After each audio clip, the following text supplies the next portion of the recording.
Hey there, welcome back to Cortoon. Tonight, we're going somewhere deep, somewhere familiar, but not quite the way you remember it. We're going to spend the next 3 hours talking about the amazing world of Gumball. And I know what you're thinking. It's a cartoon. It's a kid's show. How deep can it really go? And honestly, that's exactly what the show wants you to think. That's the trick. That's the trap. Because underneath the bright color, the slapstick comedy, the absurdist humor, there's a world that is fundamentally broken. A world that knows it's broken. A world that, in some episodes, seems to be screaming for help, but we're not starting there. We're going to ease into this the same way the show does. So let's begin at the beginning. Let's talk about Elmore. Elmore is, on the surface, a perfectly normal American town.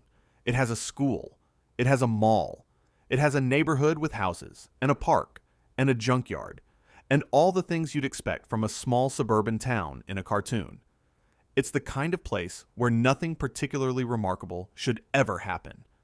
And yet, everything about Elmore is remarkable, because Elmore is, without exaggeration, one of the strangest fictional locations ever created for a television show. And I mean that in the most literal sense possible. See, in most cartoons, the world has rules.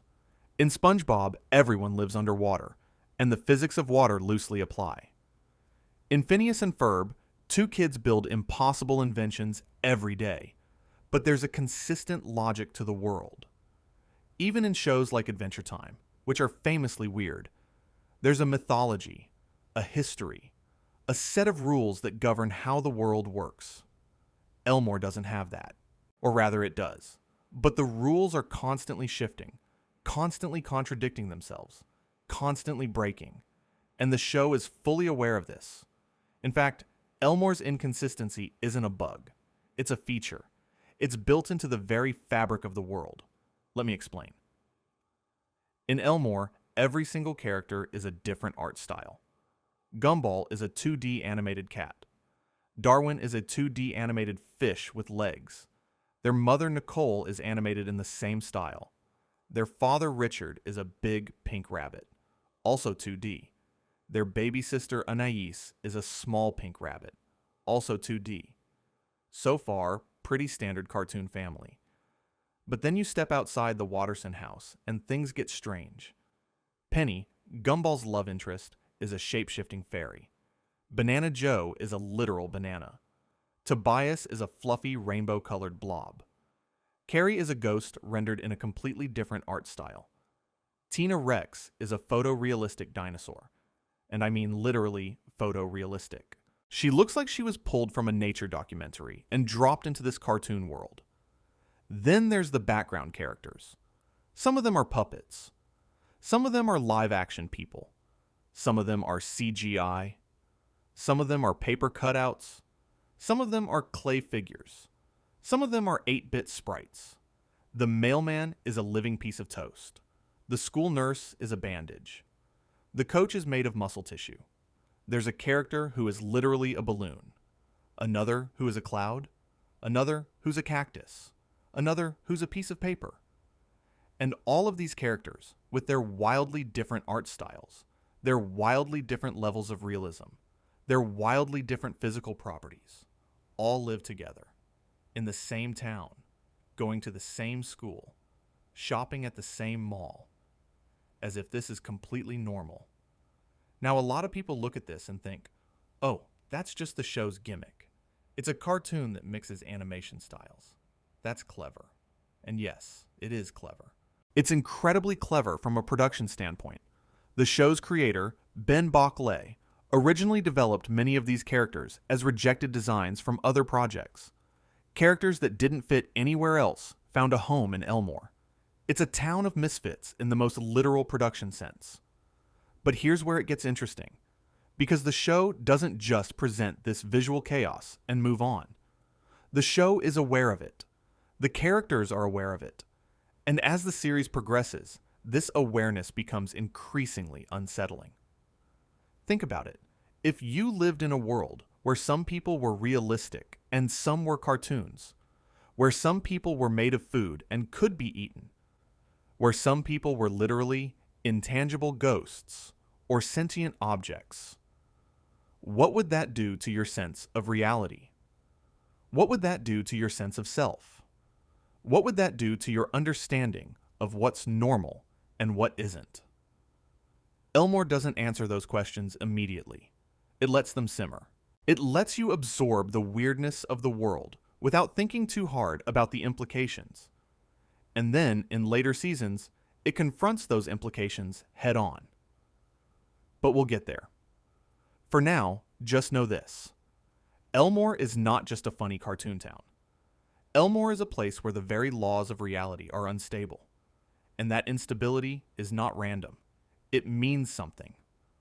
Let's talk about the family at the center of this show. The Wattersons. Because on the surface, they're a classic cartoon family. Dysfunctional in a lovable way. Chaotic, but ultimately caring. They fight. They make up. They learn lessons. They forget those lessons. And everything resets by the next episode. Standard sitcom fare. But let's look a little closer. Gumball Christopher Watterson is our protagonist. He's 12 years old. He's a blue cat. And he is, by most conventional standards, a terrible person.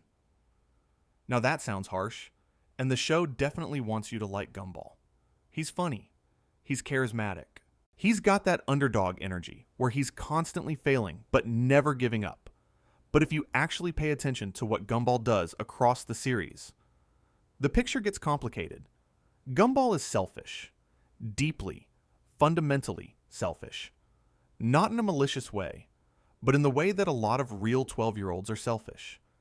He sees the world almost entirely through the lens of how things affect him. He manipulates his friends. He lies constantly. He puts Darwin in danger regularly.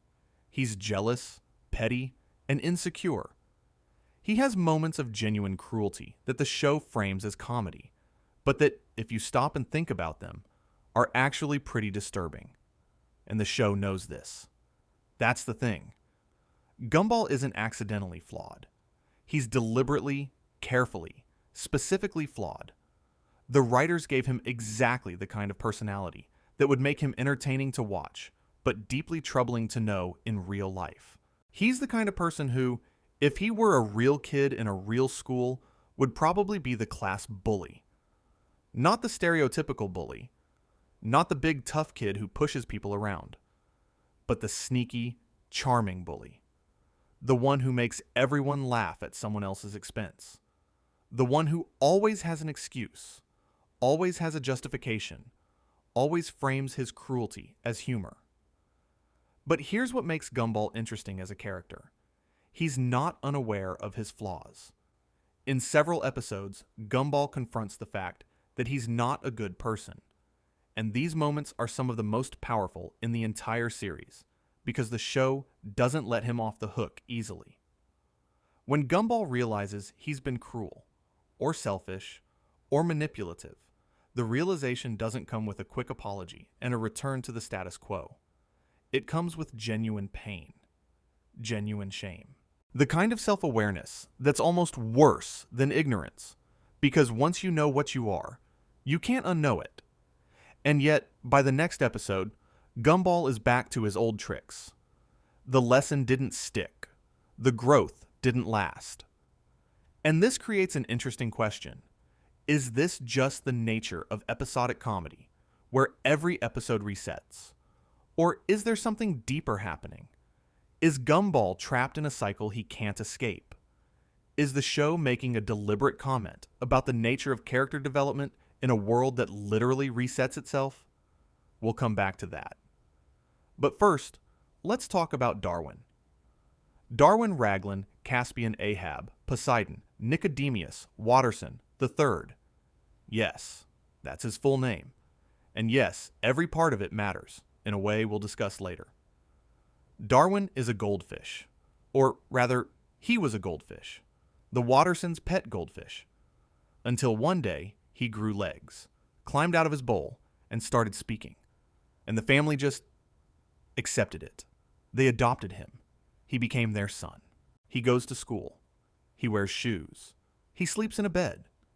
He is, for all intents and purposes, a regular member of the family and of society. And nobody in Elmore thinks this is strange. Nobody questions how a fish spontaneously evolved to the point of sapience and bipedalism. Nobody asks about the biology of it. Nobody is concerned. It just happened, and everyone moved on. Now, on the surface, this is just a funny premise. It's a cartoon. Fish can walk and talk. Whatever. But think about what this means for Darwin as a character. He wasn't born into the Watterson family. He wasn't born as a person. He was a pet, an animal, something that was owned. And then, through some unexplained miracle, he became a person. He was elevated from object to subject, from property to family member. And this origin haunts him, not overtly, not in every episode, but it's there, underneath the surface, in the way Darwin behaves. Because Darwin is, far and away, the most emotionally dependent character in the show. He clings to Gumball. He clings to the family. He is desperate, almost pathologically desperate, to be loved, to be included, to be accepted. And when he's not included, when he feels even the slightest rejection, his reaction is disproportionate. It's not just sadness, it's existential terror. Because on some level, Darwin knows that his personhood is conditional. It was given to him. It wasn't innate, and anything that was given can be taken away. There are episodes where this subtext becomes text. Episodes where Darwin questions his place in the family, where he wonders if he really belongs, where he fears being replaced or abandoned. And in those moments, the show briefly pulls back the curtain on something genuinely dark. The idea that Darwin's entire identity, his entire existence as a person rather than a pet, rests on a foundation that could crumble at any moment. But let's not get too dark yet. We're still in part 1. We're still on the surface. Let's talk about Nicole. Nicole Watterson is the mother. She is, objectively, the most competent person in the Watterson household. She's the breadwinner. She's the problem solver. She's the one who holds the family together. And she does this despite the fact that her husband is essentially a man-child. Her sons are chaos incarnate. And her daughter, while brilliant, is 4 years old. Nicole is also terrifying. This is played for comedy, of course. The running gag is that Nicole is sweet and patient until she snaps, at which point she becomes a force of nature, capable of punching through walls, outrunning cars, and defeating multiple opponents in hand-to-hand combat. She has the fighting skills of a martial arts master. She has the rage of a person who has been pushed past every conceivable limit. And when she lets loose, the entire town is afraid. But behind the comedy, there's something deeply sad about Nicole. She is a woman who gave up everything. Multiple episodes reveal that Nicole was talented, ambitious, and driven before she married Richard. She had dreams. She had potential. And she sacrificed all of it for a family that, frankly, doesn't appreciate her. Richard doesn't help around the house. He doesn't work. He doesn't contribute in any meaningful way. He is a drain on Nicole's time, energy, and resources. And Nicole stays with him. She stays, and she works, and she cleans, and she cooks, and she fights, and she struggles every single day to keep this family from falling apart. And the question the show never explicitly asks, but constantly implies, is why?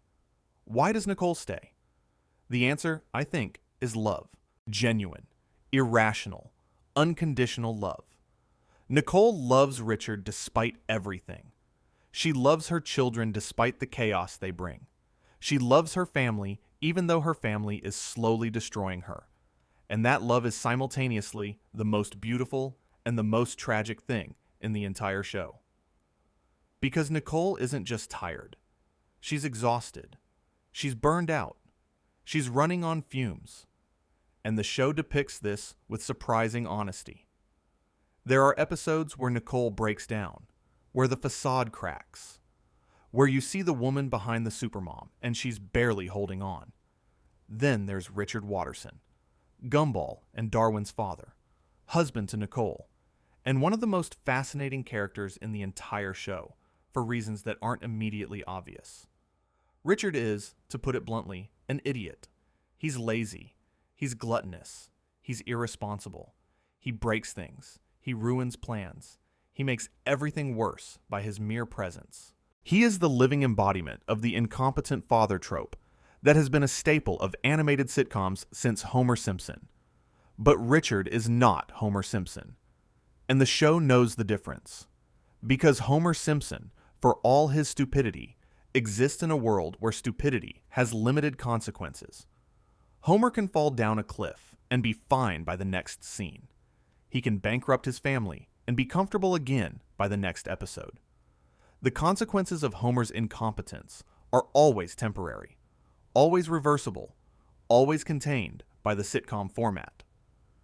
Richard's stupidity has consequences, real ones. There's a famous episode, The Laziest, where Richard gets a job. He actually gets a job and starts working. And the entire fabric of reality begins to tear apart. The universe itself cannot handle the idea of Richard being productive. The world literally starts to end. Now, on the surface, this is hilarious. It's one of the funniest episodes of the entire series. But think about what the show is actually saying. It's saying that Richard's laziness isn't just a character trait. It's a cosmic necessity. The universe needs Richard to be useless. The world is designed around his failure. He is trapped in a role he never chose, and any attempt to escape that role threatens the very existence of reality. That's not just funny. That's existentially horrifying. And it's one of the first hints that Elmore isn't just a weird town. It's a world with rules that are deliberately, consciously imposed by something. And finally, there's Aeneas, the youngest Watterson. She's 4 years old, she's a pink bunny, and she's a genius. Like a genuine, certified genius. She's the smartest person in the family by an enormous margin. She understands complex mathematics, philosophy, psychology, and science at a level that most adults never reach. And she's trapped. Aeneas is trapped in a family that doesn't understand her, in a school that can't challenge her, in a world that wasn't designed for someone like her. She is constantly frustrated, constantly disappointed, constantly aware that the people around her are making mistakes that she could easily prevent, if only they would listen to her. But they don't listen. They never listen. Because she's 4. Because she's little. Because in the Watterson family hierarchy, intelligence counts for nothing. Chaos always wins. And Aeneas' response to this is fascinating. She doesn't lash out. She doesn't rebel. She adapts. She manipulates. She learns to work within the chaos rather than against it. She becomes strategic, calculating, patient. She becomes, in many ways, a miniature version of Nicole. Someone who has learned to survive in an insane world by being smarter and tougher than everyone around her. But the cost is there. You can see it in the way Aeneas sometimes looks at her family. That look of exhaustion. That look of resignation. That look that says, I love these people, but I also know exactly how broken they are, and there's nothing I can do about it. That's the Watterson family. Funny on the surface, tragic underneath. And we haven't even started to dig yet. Every fictional world has rules. Some are explicit. The Force works in specific ways in Star Wars. Magic has specific limitations in Harry Potter. Some are implicit. In a romantic comedy, love conquers all. In a horror movie, certain behaviors get you killed. Elmore has rules too. But Elmore's rules are strange. They're inconsistent. They're sometimes contradictory. And the more you try to map them out, the more you realize that the inconsistency itself is the rule. Let me give you some examples. Gravity works in Elmore, except when it doesn't. Characters can fall from enormous heights and be perfectly fine, or they can trip on a curb and break a bone. There's no consistency to the physical damage that characters sustain. Sometimes injuries are permanent. Sometimes they heal instantly. Sometimes they're played for comedy. Sometimes they're played for horror. Death exists in Elmore, except when it doesn't. Characters have died on screen, or at least appeared to die, only to show up in the next episode with no explanation. But at the same time, the show treats certain deaths as permanent and meaningful. There are ghosts in Elmore, which implies an afterlife, which implies that death is real and final enough to create ghosts. But if characters can come back from death, then what are the ghosts doing? Why didn't they come back? Time works in Elmore, except when it doesn't. The characters age over the course of the series. Gumball is 12 at the start, and remains 12 for over 6 seasons, despite the passage of what appears to be years' worth of events. Episodes reference other episodes. There's a continuity of sorts. But that continuity is selective. Some events are remembered, some are forgotten, some are contradicted, and the show is very deliberate about which events it chooses to remember and which it chooses to forget. The economy of Elmore makes no sense. Richard doesn't work.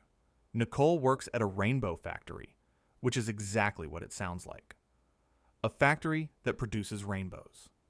How this generates revenue is never explained. How the Wattersons afford their house, their food, their lifestyle is never adequately explained. Money exists, but its value fluctuates wildly. Characters go from broke to wealthy and back again with no logic. And then there's the big one. The one that the show teases for years before finally confronting it directly. Elmore is not real. Now, I need to be careful here, because when I say Elmore is not real, I'm not just making the obvious meta-observation that it's a cartoon and therefore fictional. Every cartoon is fictional. That's not interesting. What's interesting is that within the fiction of the show, Elmore is not real. The characters know it. The world knows it. And this knowledge creates a crisis that threatens to destroy everything. But that's a conversation for part 2. For now, let's focus on the rules themselves. One of the most important rules of Elmore is what I call the rule of narrative. Things in Elmore happen because they make for a good story. Not because they make logical sense. Not because they follow from what came before. But because, in that moment, that's what the narrative demands. Characters develop abilities they've never had before because the plot requires it. Characters forget skills they've demonstrated in previous episodes because the plot requires it. Relationships change, alliances shift, personalities transform, all in service of whatever story the episode wants to tell. In a normal show, this would be sloppy writing. In Gumball, it's the point. Because Elmore is a world that runs on narrative logic. It's a world where the rules of storytelling supersede the rules of physics. Where what makes for a good joke is more real than what makes for a consistent universe. And this raises an uncomfortable question. If the world runs on narrative, then who's writing the narrative? If things happen in Elmore because they make for a good story, then who's deciding what makes a good story? Who is the author? The show will eventually answer that question, and the answer is one of the darkest revelations in cartoon history. But again, we're not there yet. We're still on the surface. We're still in the shallows. The water is warm, and the sun is shining, and everything is fine. Let's talk about something lighter. Let's talk about the comedy. Before we go any deeper into the dark stuff, and trust me, we are going much deeper, I want to take a moment to appreciate something that often gets overlooked in analyses like this. The amazing world of Gumball is genuinely, consistently, hilariously funny. This matters because the darkness of the show only works because of the comedy. If Gumball were just a dark, brooding deconstruction of cartoons, it would be exhausting. Nobody would watch it. The reason the show is able to go to such dark places is that it earns your trust with humor first. It makes you laugh, it makes you comfortable, and then it pulls the rug out from under you. And by the time you realize what's happening, you're already invested. The humor in Gumball operates on multiple levels simultaneously, which is part of why it appeals to both children and adults. The first level is slapstick. Pure physical comedy. Characters getting hit, falling, crashing, exploding. This is the level that works for young children, and the show does it brilliantly. The timing is impeccable. The animation, with its mix of styles, allows for visual gags that wouldn't be possible in a show with a consistent art style. A realistic-looking dinosaur slipping on a banana peel is inherently funnier than a cartoon dinosaur slipping on a banana peel, because the contrast between the realism and the absurdity amplifies the comedy. The second level is verbal humor. Wordplay, puns, rapid-fire dialogue, pop culture references. Gumball and Darwin have a comedic chemistry that rivals classic double acts. Their conversations are fast, witty, and surprisingly sophisticated. The show trusts its audience to keep up, which is unusual for a children's cartoon. There are jokes that fly by so quickly that you need to rewind to catch them. There are jokes that only work if you understand the reference. There are jokes that are funny on the surface, but have a completely different meaning if you think about them for more than a second. The third level is satirical humor. The show is constantly making fun of things. Internet culture, social media, consumerism, the education system, family dynamics, even the animation industry itself. These satirical elements are often subtle enough that children won't notice them, but they're devastatingly accurate for adults. There are episodes that essentially function as extended critiques of social media addiction, or the gig economy, or helicopter parenting, disguised as wacky cartoon adventures. And the fourth level, the level that makes Gumball truly special, is existential humor. Humor that derives from the fundamental absurdity of existence itself. Not jokes about death or meaninglessness in a dark, edgy way, but humor that comes from staring into the void and finding it genuinely funny. The show finds comedy in the fact that nothing makes sense. Not just in Elmore, but in life, in the universe, in the very concept of being alive and aware in a world that has no obligation to make sense or be fair. This existential humor is rare in any medium, let alone in a children's cartoon. It's the kind of humor you find in the works of Douglas Adams or Terry Pratchett. Humor that makes you laugh and then, hours later, makes you stare at the ceiling, wondering what it all means. And it's this fourth level that eventually leads us into the darkness. Because when a show is willing to find humor in existential dread, it's only a matter of time before it stops laughing and starts screaming. But not yet. We're still in part one. We're still smiling. One of the most impressive things about Gumball is the depth of its side characters. In most cartoons, side characters exist to serve the protagonist's story. They show up when needed.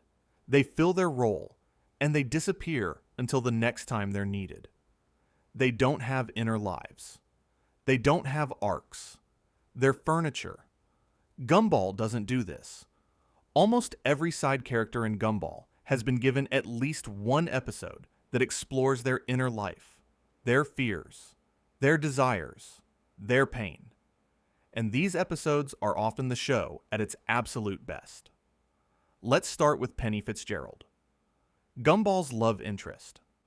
For the first 2 seasons of the show, Penny appears to be a simple character, a cute peanut-shaped girl with antlers who Gumball has a crush on. Their dynamic is straightforward. Gumball likes her, she likes him, but they're both too shy to admit it. Standard cartoon romance stuff. And then, in season 3, everything changes. In the episode The Shell, Penny's shell cracks. Not metaphorically, literally. Penny has been wearing a shell her entire life. An actual, physical shell that covers her real body. And when it breaks, what emerges is not what anyone expected. Penny is a shapeshifter. She's a fairy-like being made of light and energy who can transform into anything: a dragon, a wolf, a Medusa, a storm of raw emotion. This is one of the most powerful moments in the entire series, because it's not just a cool animation sequence, it's a metaphor. A brutally effective metaphor for the experience of revealing your true self to the world and being terrified of how people will react. Penny has been hiding inside a shell, literally a shell, because she's afraid that her real self is too strange, too different, too frightening to be accepted. And when Gumball sees her real form, when she transforms through a series of increasingly frightening shapes, when she becomes a monster, a beast, a nightmare, he doesn't run. He stays. He tells her she's beautiful, not because of what she looks like, but because of who she is. It's a genuinely moving moment, and it transforms both characters. After the shell, Penny is free. She still shapeshifts when her emotions are strong, but she's no longer hiding. She's no longer ashamed. She can be who she really is. And Gumball, for once, did the right thing. For once, his love for someone else was bigger than his selfishness. It's one of the few moments of genuine, lasting character growth in the entire series, and it's beautiful. But Penny isn't the only side character with hidden depths. Let's talk about some others. Alan is a balloon, literally. He's a teal balloon with a face drawn on him, and he is the nicest person in Elmore. Aggressively nice. Overwhelmingly nice. He volunteers. He donates. He helps. He smiles. He is relentlessly, unwaveringly, nauseatingly positive, and Gumball hates him. Now, this is played for comedy at first. Gumball is suspicious of Alan's niceness. He thinks it must be an act. Nobody can be that good. There must be something sinister underneath. And so Gumball sets out to prove that Alan is a fraud. But here's the thing. Alan is genuine. His niceness is real. He really is that good. And Gumball's hatred of Alan isn't about Alan at all. It's about Gumball. Gumball hates Alan because Alan makes Gumball look bad by comparison. Alan's goodness is a mirror that reflects Gumball's own selfishness, and Gumball can't stand it. However, and this is where it gets interesting, the show does eventually explore what Alan's relentless positivity costs him. There's an episode where Alan snaps, where the pressure of being good all the time, of never being angry, of never being selfish, of never being anything other than perfectly positive, finally becomes too much. And when Alan breaks, the show treats it with surprising gravity, because it's making a real point about the unsustainability of performative goodness, about how forcing yourself to be positive at all times isn't strength, it's self-destruction. Then there's Carrie Kruger, the ghost. Carrie is one of the most subtly tragic characters in the show. She's dead. She's been dead for a long time, and she can't feel anything. She can't eat. She can't touch. She can't experience physical sensation.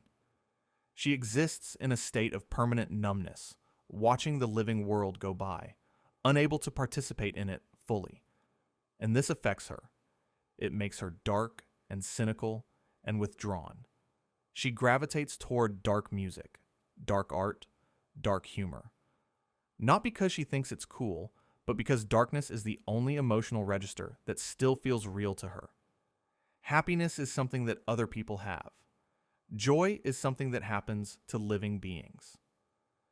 Carrie is stuck in a middle place. Not alive, not gone, just here, existing, watching, feeling nothing.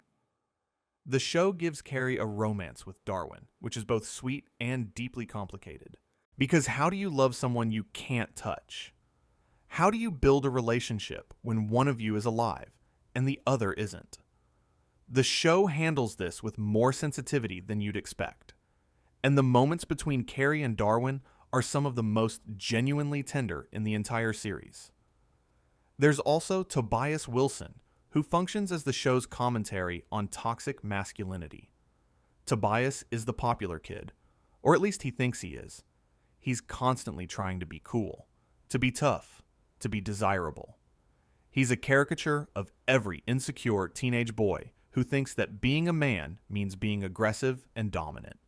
And the show consistently, mercilessly punctures his ego. Every time Tobias tries to be the alpha male, reality smacks him down. His bravado is always revealed as cowardice. His confidence is always revealed as insecurity. He's a walking, talking lesson in how performative masculinity is a trap. Miss Simeon is another fascinating character. She's the Wattersons' teacher, and she's been teaching at Elmore Junior High for over 300,000 years. That's not a joke.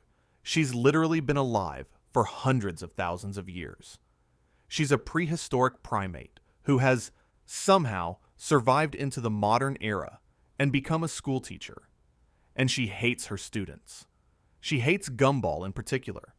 She's cruel, vindictive, petty, and bitter. And the show, over time, reveals why. Because Miss Simeon has been alive for so long that she's seen everything. She's seen students come and go for millennia. She's watched generation after generation pass through her classroom, each one repeating the same mistakes, the same dramas, the same stupidities. She's not cruel because she's evil. She's cruel because she's exhausted. She's a being who has lived long enough to see the futility of everything, and her bitterness is the natural consequence of that impossible perspective. There's a strange tragedy in Miss Simeon, a character who has lived so long that existence itself has become unbearable, who hates the present because she's seen too much of the past, who takes out her cosmic frustration on 12-year-olds because they're the only ones she has power over. And then there's Rob. But Rob is a Part 2 character. Rob deserves his own chapter. Rob changes everything. Let me take a moment to talk about the technical side of Gumball, because it's genuinely extraordinary, and it contributes directly to the show's thematic depth. The amazing world of Gumball uses more animation techniques in a single episode than most shows use in their entire run. Within any given episode, you might see traditional 2D animation, 3D CGI, live-action footage, stop-motion, flash animation, pixel art, puppetry, watercolor, paper cutouts, claymation, and photorealistic rendering, all in the same scene, all interacting with each other. This is not easy to do. In fact, it's incredibly difficult. Maintaining visual coherence when your characters are made of completely different materials and animated in completely different styles requires an enormous amount of technical skill and creative vision. Every frame has to be carefully composited. Every interaction between a 2D character and a 3D environment has to be planned and executed with precision. The lighting has to work. The physics have to feel right, or at least feel consistently wrong, and the show does this effortlessly. It makes it look easy, which is the hallmark of truly great technical work. When the audience doesn't notice how hard it is because everything flows naturally. But the mixed media approach isn't just a stylistic choice, it's a narrative one. Because the visual diversity of Elmore reinforces the show's themes of identity, otherness, and belonging. Think about what it means to be a 2D character in a 3D world, or a live-action character in a cartoon world, or a paper character in a world of flesh and blood. These characters don't just look different. They exist differently. Their physical properties are different. Their relationship to the world around them is different. A paper character can be torn. A balloon character can be popped. A food character can be eaten. These aren't just visual gags. They're existential conditions. And the show explores this. There are episodes that deal directly with the vulnerability that comes from being made of a fragile material. Episodes where characters confront the fact that their physical nature limits what they can do, who they can be, how they can interact with the world. A character who's made of paper has to worry about rain. A character who's made of fire has to worry about water. A character who's a balloon has to worry about sharp objects. A character who's a ghost has to worry about nothing. And that's its own kind of prison. The visual diversity also creates a natural hierarchy. Characters who are more real, more detailed, more three-dimensional, more photorealistic, tend to be perceived as more powerful, more important, more threatening. Tina Rex is scary, not because she's mean, but because she looks real. She's a CG dinosaur in a 2D world. She's literally more real than the people around her. And that's terrifying. This visual hierarchy maps onto real-world social hierarchies in ways that the show is very aware of. The characters who look normal are treated differently from the characters who look weird. The characters who are animated in a more mainstream style are more popular than the characters who look like they were drawn by a different artist. Which, of course, they were. The show is making a comment about how surface appearance determines social status, using the language of animation itself to do it. It's clever. It's very, very clever. One of the things that makes Gumball resonate with adult viewers is its astonishing ability to capture the experience of modern life. Not in a broad, general way, but in a specific, precise, I've literally done that exact thing way. The show understands the internet, not in the way that most shows understand the internet, by making surface-level references to social media and calling it a day. Gumball understands the texture of internet life, the specific kind of anxiety you feel when someone leaves you on read, the specific kind of embarrassment you feel when you accidentally like a photo from 3 years ago on someone's profile, the specific kind of existential crisis you have at 2 in the morning when you fall down a rabbit hole of increasingly disturbing content and realize you've been staring at your screen for 4 hours. There's an episode called The Internet, where the internet is literally a sentient entity, and the show captures the internet's personality so perfectly. The combination of helpfulness and malice, the way it simultaneously provides everything you need and everything that will destroy you, that it's almost uncomfortable to watch. It's like the show looked directly into the screen and said, "We see you. We know what you're doing at 3 in the morning. We know what the internet is doing to your brain." The show also understands family dynamics with surgical precision. The way siblings fight over nothing. The way parents say they're fine when they're clearly not. The way a family can be completely dysfunctional and still be the most important thing in the world to every member of it. The way love and frustration coexist. The way you can be furious at someone and still not want to imagine your life without them. It understands the school experience, the arbitrary cruelty of social hierarchies, the way teachers can either save you or destroy you, the way a single embarrassing moment in middle school can feel like the end of the world, the way the things that seemed so important when you were 12 seem so small when you look back, and yet they shaped you in ways you're still discovering. And it understands the existential stuff. The moments when you're lying in bed at night and suddenly become aware of your own mortality. The moments when you look at the world and think, none of this makes any sense. The moments when you realize that everyone around you is also confused, also scared, also faking it, and that realization is somehow both comforting and terrifying. Gumball captures all of this, and it does it while making you laugh, which is, I think, the highest form of art, the ability to hold two contradictory emotions simultaneously, to be laughing and crying at the same time, to be entertained and disturbed, to be comforted and unsettled. That's what Gumball does, and it does it better than almost any other show I've ever seen. Okay. Let's start going a little deeper. We've been on the surface long enough. The water is still warm, but you can feel the temperature starting to change. You can feel the current pulling you down. Let's talk about the void. The void is introduced in the episode The Void, Season 3, Episode 22, and it changes everything. It is, in my opinion, the most important episode in the entire series. Not because it's the best episode. There are funnier episodes, more emotional episodes, more technically impressive episodes.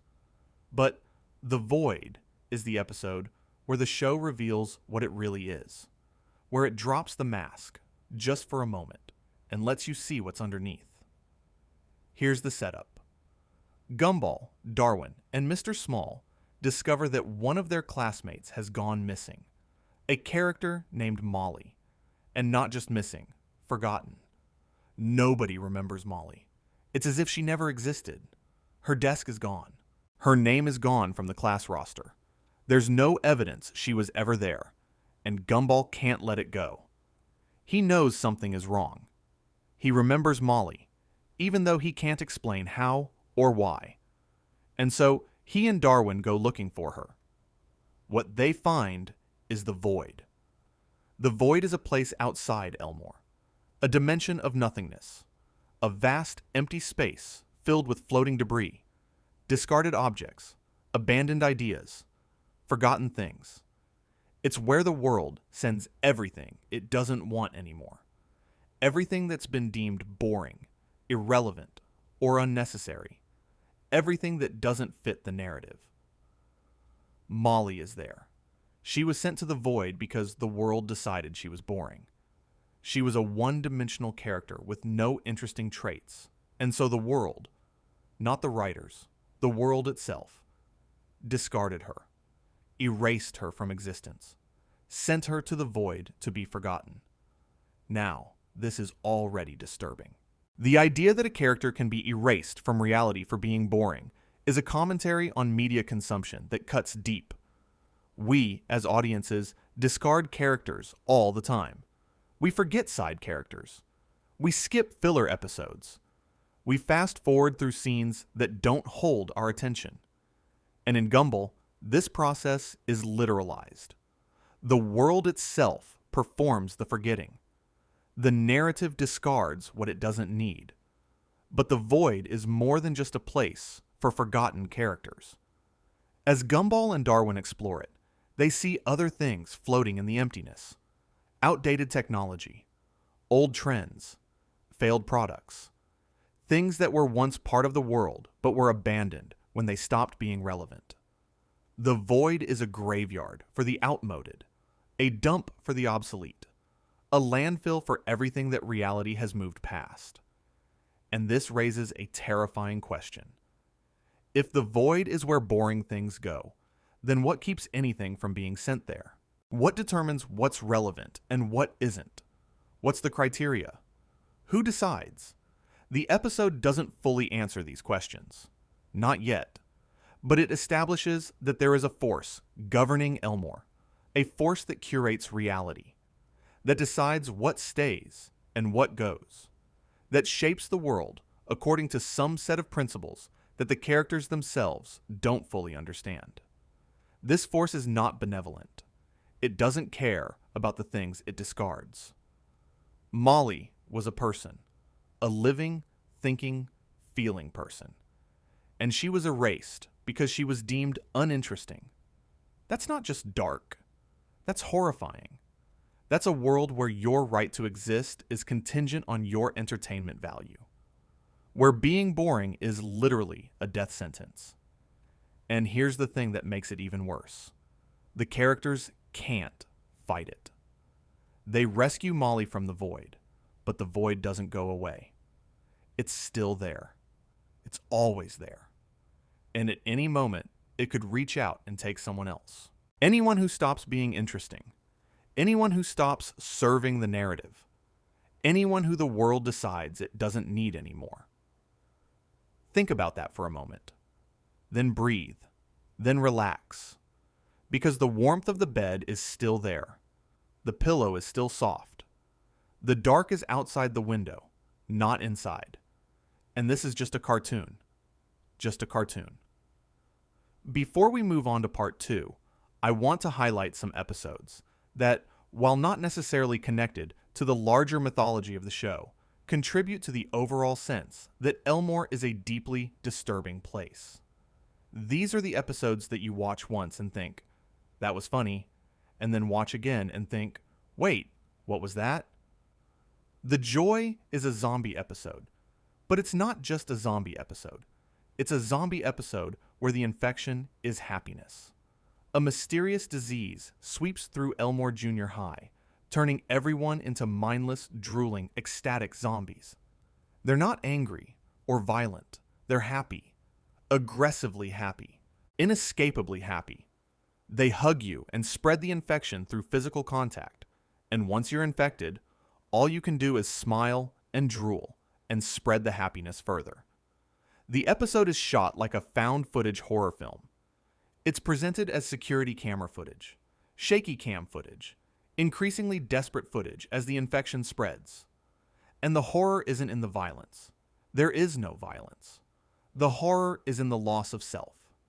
The infected aren't evil. They're not in pain. They're just gone. Their personalities, their identities, their autonomy, all replaced by this blank, mindless bliss. It's a genuinely unsettling episode. And what makes it worse is the subtext. Because The Joy isn't really about zombies.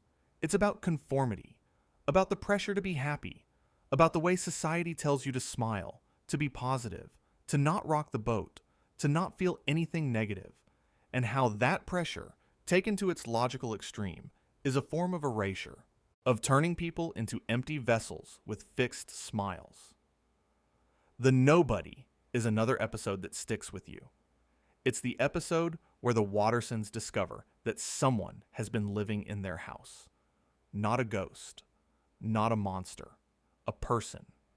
Someone who has been hiding in their home, eating their food, using their things, existing in the spaces between rooms and behind furniture. And this person is nobody.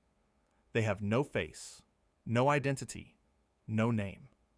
They're a glitch, a fragment, a piece of the world that wasn't properly rendered. They exist, but only barely. They're not real enough to have a presence, but real enough to take up space. This is where we first meet Rob, properly. And Rob is the character who will eventually become the show's most important villain. But in The Nobody, he's not a villain yet. He's a victim, a person who was erased, who fell through the cracks of reality, who became nothing because the world forgot about him. And his desperation to become something, to have a name, a face, a story, is the thing that eventually turns him into a threat. But we'll save Rob for part 2. He deserves it. The Puppets is the most overtly horrifying episode of the series. It features live-action puppets, not the show's usual puppet characters, but actual physical puppets that appear in the Wattersons' house. And these puppets are wrong. They're unsettling in a way that's hard to articulate. They look like children's show puppets, but their behavior is off. Their movements are wrong. Their voices are wrong. Everything about them exists in the uncanny valley, and the episode leans into this discomfort hard. The episode is essentially about media consumption and how the things we watch can change us. The puppets represent a kind of content that's designed to be addictive, to bypass critical thinking, to turn viewers into passive consumers. And the episode shows this process happening in real time, as the Wattersons are slowly hypnotized by the puppets' meaningless babble. It's frightening because it's real. Not literally, there aren't actual possessed puppets in the world. But the mechanism the episode describes, the way media can numb you, can make you passive, can replace genuine thought and feeling with empty stimulation, that's real. That's happening right now to millions of people, and the show knows it, and the show is afraid of it. The Grieving is the episode that deals most directly with death. The Watterson family's pet, wait, Darwin was their pet, and he became their son. So the family's relationship with pets is already complicated. In The Grieving, the family has to deal with the death of a pet. And the show doesn't sugarcoat it. It doesn't do the cartoon thing, where death is metaphorical or reversible or softened with humor. The pet is dead. it's gone. And the family has to process that. The episode goes through the 5 stages of grief: denial, anger, bargaining, depression, acceptance, but it does so in a way that's both comedic and genuinely emotional. The comedy doesn't undercut the sadness. The sadness doesn't cancel out the comedy. They coexist the way they do in real life. Because real grief is like that. You can be devastated and still laugh at a stupid joke. You can be crying and still find something absurd in the situation. Grief is messy. It doesn't follow a script. And the grieving captures that messiness perfectly. These episodes, and many others like them, are the reason Gumball sticks with you. Not just because they're funny or clever or well animated, but because they touch on things that are real. Things that matter. Things that you feel in your gut, even if you can't articulate why. And this is what makes the show so perfect for falling asleep to. Because as you drift off, these ideas settle into your subconscious. They become part of your dreams. And when you wake up, you might not remember the specific plot of the episode, but you'll remember the feeling. That strange, warm, slightly unsettling feeling that the world is not quite what it seems. That reality is thinner than you thought. That underneath the surface, there's something else. Something waiting. Something watching. There's a moment in every long-running animated series where the show decides what it wants to be. In the early seasons, most cartoons are figuring themselves out. The characters aren't fully developed. The world isn't fully established. The writers are experimenting, trying things, seeing what works. And then, usually around season 3 or 4, the show crystallizes. It finds its voice. It becomes itself. For Gumball, that moment is unmistakable. It's around the middle of season 3, right around the void, when the show shifts from clever, funny cartoon with occasional depth to existential nightmare disguised as a children's show. This shift doesn't happen all at once. It's gradual. You barely notice it while it's happening. The comedy is still there. The slapstick is still there. The brightness and color and energy are still there. But underneath it, like a bass note you can feel more than hear, something changes. The episodes start asking bigger questions. Not just what happens to forgotten characters, but what is reality? Not just why is the world so weird, but is the world aware of itself? Not just what are the rules, but who made the rules and why? The tone darkens, not dramatically. The show never becomes grim or joyless. But the darkness is there, woven into the fabric of episodes that are still, on the surface, perfectly entertaining children's television. It's in a background detail, a throwaway line, a moment where a character looks at the camera, really looks at the camera, with an expression that suggests they know something they shouldn't. This is the genius of Gumball. It doesn't announce its darkness. It doesn't signal it with scary music or dramatic lighting or after-school special gravity. It lets the darkness seep in naturally, like water through cracks in a foundation. You don't notice it until the foundation is already compromised. And by the time you notice, it's too late. You're already in too deep. You already care about these characters. You already believe in this world. And now that world is showing you its true face, and you can't look away. That's where we're headed. In part 2, we're going below the surface. We're going to talk about Rob, about the meta-narrative, about the show's increasingly desperate attempts to break free from its own reality, about the void's true purpose, about what the world of Gumball actually is. But for now, rest. Close your eyes. Let the warmth of this first hour wash over you. Because what we've discussed so far, the family, the town, the comedy, the side characters,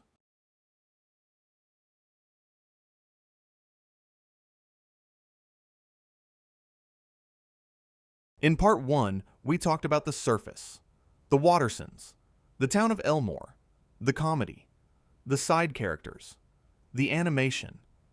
We talked about the void, briefly. That terrifying dimension where the world sends everything it no longer needs. We talked about the tone shift, that moment when Gumball stopped being just a funny cartoon and became something else entirely. Now we go deeper.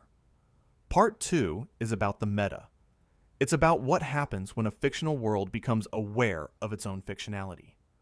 It's about the horror of being a character in someone else's story. It's about Rob, the show's most tragic villain. It's about the void. Again. But this time, we're going inside. And it's about the question that the show has been circling around since season 1. The question it finally has the courage to ask directly. What is Elmore? What is this world? And why does it exist? Get comfortable. This is where it gets dark. Let's talk about Rob. Rob is, in my opinion, the most important character in the amazing world of Gumball. Not the most popular, not the most entertaining, not the most likable, but the most important. Because Rob is the character who sees the truth, and the truth nearly destroys him. Here's Rob's story from the beginning. Rob was a background character. That's it. That's where he started. He was one of those kids you'd see in Gumball's class. Present but unimportant.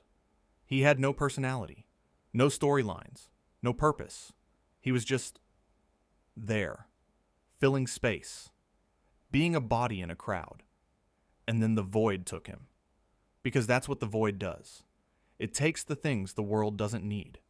And the world didn't need Rob. He wasn't interesting enough to keep. He wasn't entertaining enough to justify his existence. So the world erased him, sent him to the void, forgot he existed. In the void, Rob deteriorated.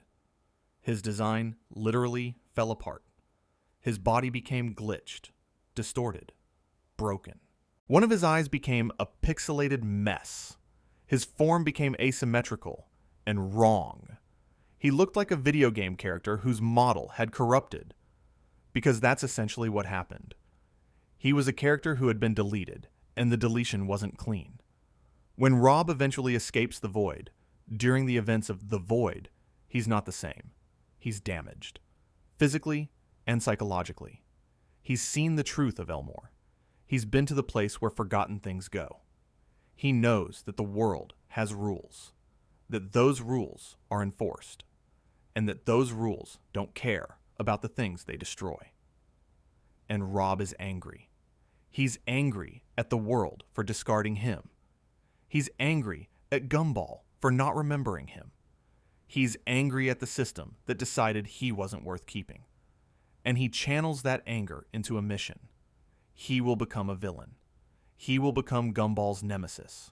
Because if the world needs characters to be interesting in order to survive, then Rob will become the most interesting thing in the world. He'll become the villain of the story. This is where Rob becomes fascinating. Because Rob's decision to become a villain isn't motivated by evil. It's motivated by survival. He's not trying to destroy the world because he wants to cause suffering. He's trying to destroy the world because the world tried to destroy him, and becoming a villain is the only way he knows to ensure that he'll never be forgotten again. Think about that. Rob looked at the rules of Elmore. The rules that say you have to be interesting to exist. You have to serve the narrative to survive. You have to be entertaining or you'll be erased. And he said, fine. If the only way to exist is to play a role, then I'll play the biggest role I can find. I'll be the villain. I'll be the threat. I'll be the thing that the story can't ignore. And it works. Once Rob becomes the villain, the world can't forget him anymore. He has a role. He has a purpose. He matters. He exists. His existence is no longer contingent on some arbitrary measure of interestingness. It's guaranteed by his function in the narrative. The story needs a villain. Rob is that villain. Therefore, Rob gets to live. But the cost is enormous. Because being a villain means hurting people. It means threatening people. Rob doesn't actually want to hurt. It means becoming something he never wanted to be. Rob isn't evil by nature. He's evil by necessity.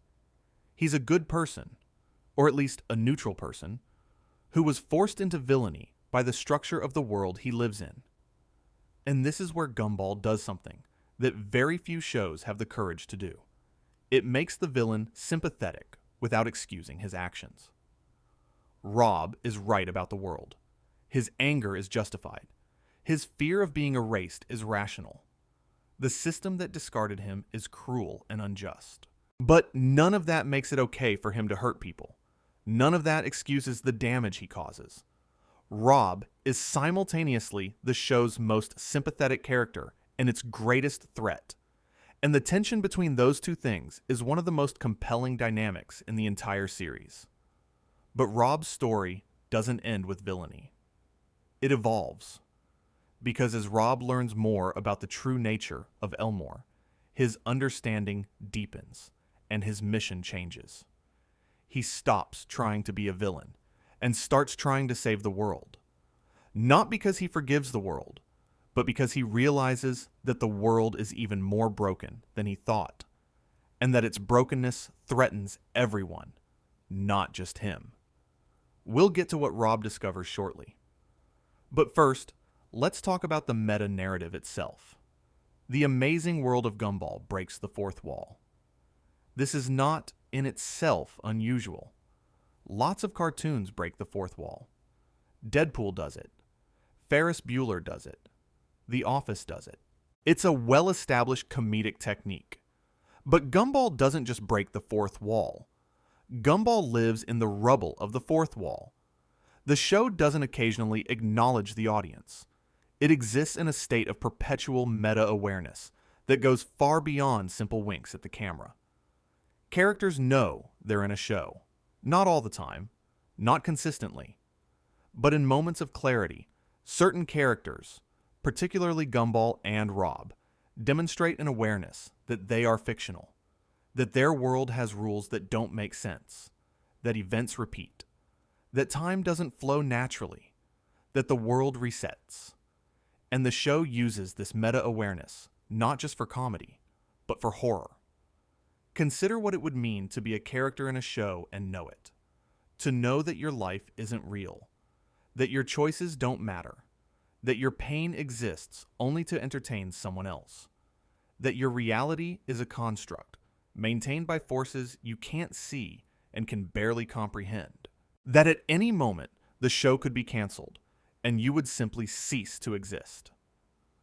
That's the existential horror at the heart of Gumball, and the show explores it with devastating thoroughness.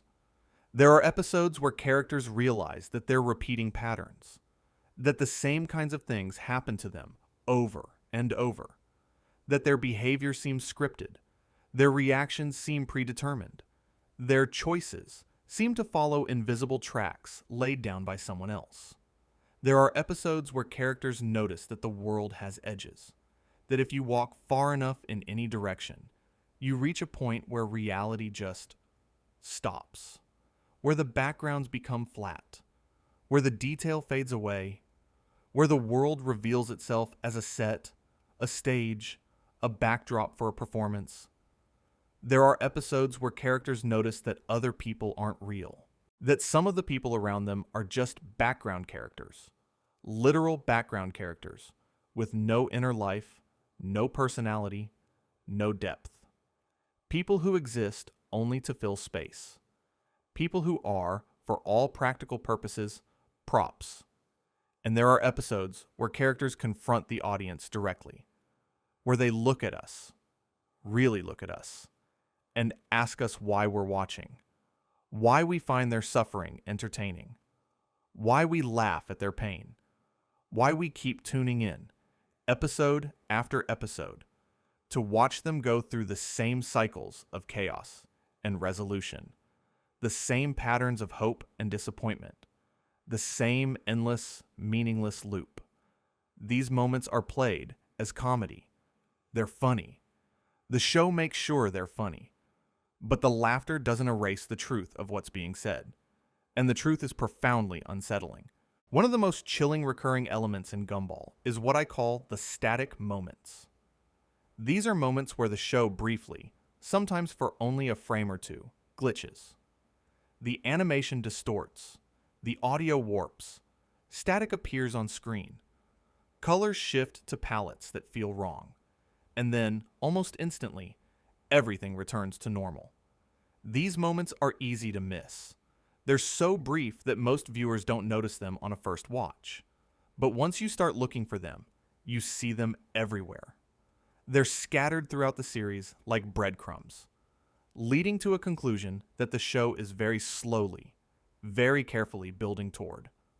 The static moments suggest that Elmore is not a stable reality, that the world itself is a signal, a broadcast, and that the signal is degrading, weakening, breaking down.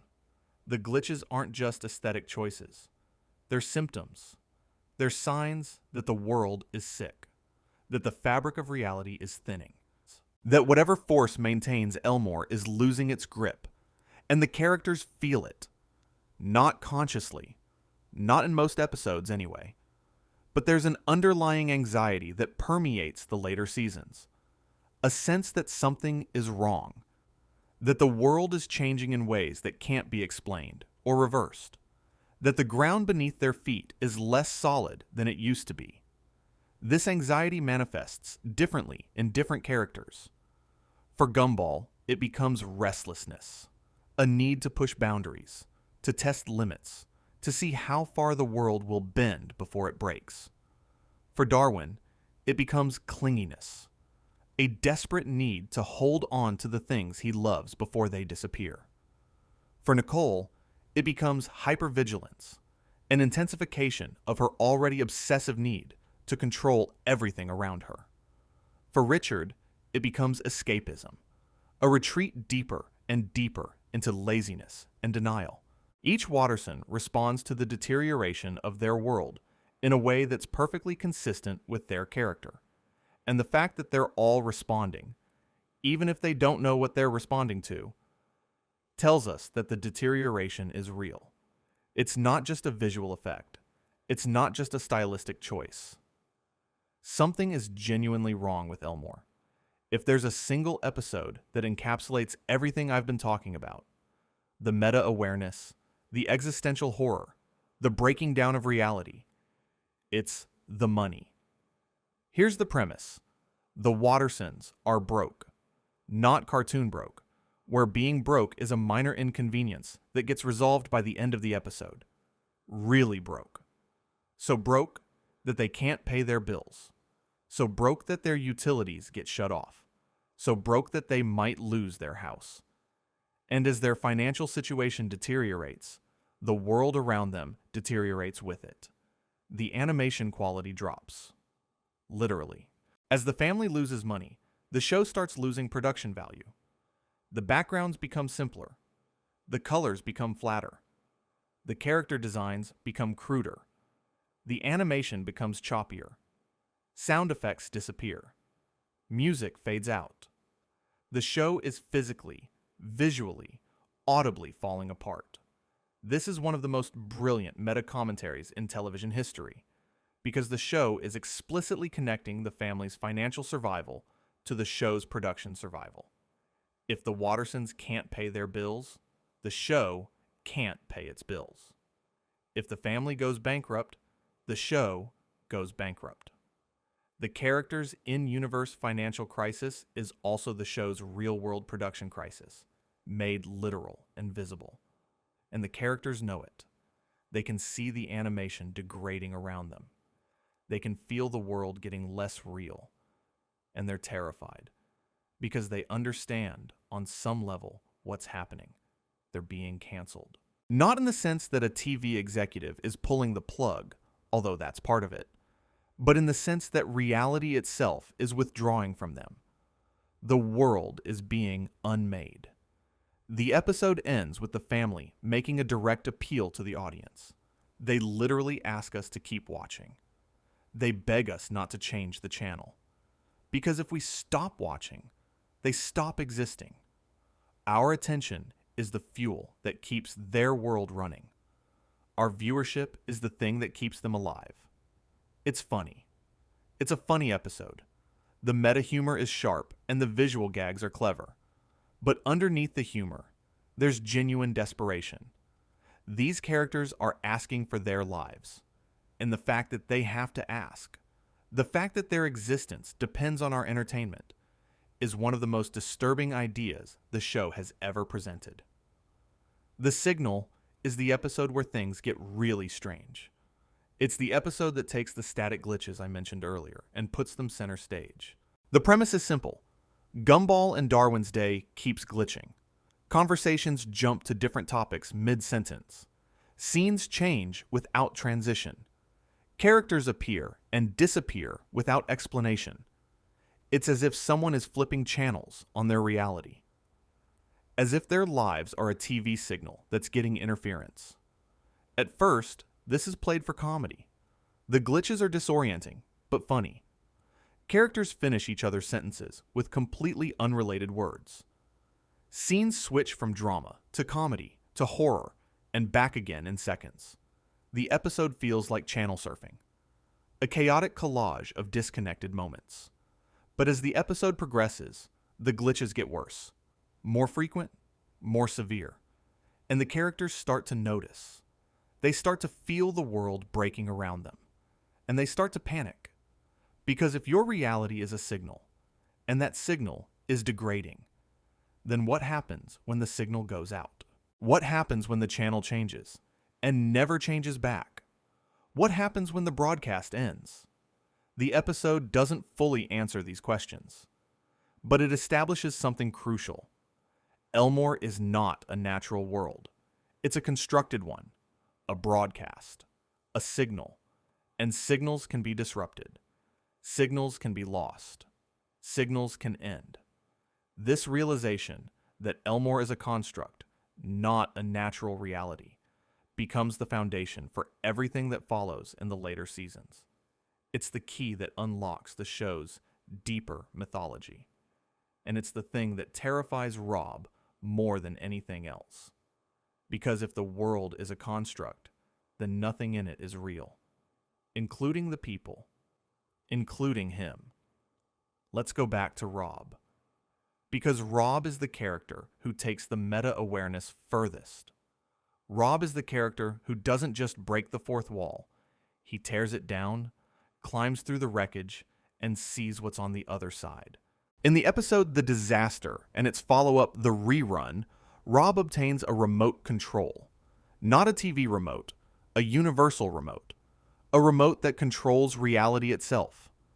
With it, he can pause the world, rewind events, fast forward through time.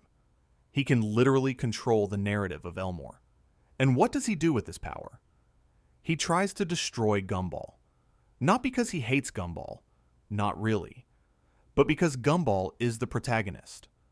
Gumball is the center of the story, and as long as the story revolves around Gumball, everyone else is secondary. Everyone else is expendable. Everyone else is a supporting character who exists only in relation to the main character. Rob's attack on Gumball is really an attack on the narrative structure itself. He's trying to break the story, to end the cycle, to free everyone from the tyranny of being characters in someone else's show. But he fails. Of course he fails, because the story protects its protagonist. The narrative bends to keep Gumball alive. The world itself conspires to maintain the status quo. Rob can pause and rewind and fast forward all he wants, but he can't rewrite the fundamental rules of the story. The good guy wins. The villain loses. The world resets. The cycle continues. And this failure is devastating for Rob, because it confirms his worst fear. The world is rigged. The story is predetermined. Free will doesn't exist. Everything that happens in Elmore, every victory, every defeat, every choice, every consequence, is scripted. And no amount of fighting can change the script. This is where Rob's character arc reaches its darkest point. He's seen behind the curtain. He knows the truth. And the truth has destroyed any hope he had of changing things from within. The system is too strong. The narrative is too powerful. The world will protect its protagonist and sacrifice everyone else, and there's nothing anyone can do about it. Or is there? Let's slow down for a moment and think about what the show is really saying. Because underneath all the meta humor and fourth wall breaks and existential horror, there's a genuine philosophical argument being made. The argument is about determinism versus free will, about whether our lives are our own, or whether they're shaped by forces we can't see or control, about whether the choices we make are real choices or just the illusion of choice in a world that was always going to end up exactly where it ends up. Now for us, for the audience, this is an abstract philosophical question. We can debate determinism and free will over coffee, and then go about our lives. But for the characters in Gumball, it's not abstract. It's not philosophical. It's real. They are literally characters in a story. Their lives are literally scripted. Their choices are literally determined by someone else. And the show takes this premise and asks, does that make their experiences less valid? If a character feels love, is that love less real because it was written? If a character feels pain, is that pain less real because it serves a narrative purpose? If a character makes a choice, does that choice have less meaning because the outcome was predetermined? These are not small questions, and Gumball doesn't offer easy answers. Different characters arrive at different conclusions, and the show treats all of those conclusions with respect. Gumball, for most of the series, doesn't think about it. He lives his life, makes his choices, and doesn't worry about whether those choices are real. He's the embodiment of the pragmatic approach to determinism. Even if your choices are predetermined, they still feel like choices, and feeling is all that matters. Rob takes the opposite view. For Rob, knowledge of the script invalidates everything. If his emotions were written, they're not real. If his choices were predetermined, they're not meaningful. If his existence serves someone else's purpose, then he doesn't truly exist. Rob is the existentialist, the character who believes that if life has no inherent meaning, then nothing matters. Darwin, interestingly, represents a third perspective. Darwin knows, on some level, that his world isn't quite right. He can feel the edges of reality. He can sense the script. But he chooses to love anyway. He chooses to be happy anyway. He chooses to believe that his experiences have meaning, not because he can prove it, but because the alternative, nihilism, despair, Rob's path, is too terrible to accept. And Nicole represents a fourth perspective entirely. Nicole doesn't care about the meta. She doesn't care about the script, or the narrative, or the nature of reality. She cares about her family. She cares about keeping her children safe, and her household running, and her life together. The philosophical questions are irrelevant to her, because she has too much work to do. And there's something deeply admirable about that. About the refusal to be paralyzed by existential doubt. About the choice to keep going, keep fighting, keep working, regardless of whether any of it means anything in some cosmic sense. These four perspectives, pragmatism, nihilism, faith, and defiance, map onto the major philosophical responses to the problem of meaning in a potentially meaningless world. And the fact that a children's cartoon is exploring these perspectives with this much depth and nuance is frankly astounding. The Inquisition is one of the last episodes of the amazing world of Gumball before the show's conclusion, and it's the episode where the show stops hinting and starts shouting. The episode begins with Elmore Junior High getting a new superintendent. His name is Superintendent Evil. And no, that's not a joke.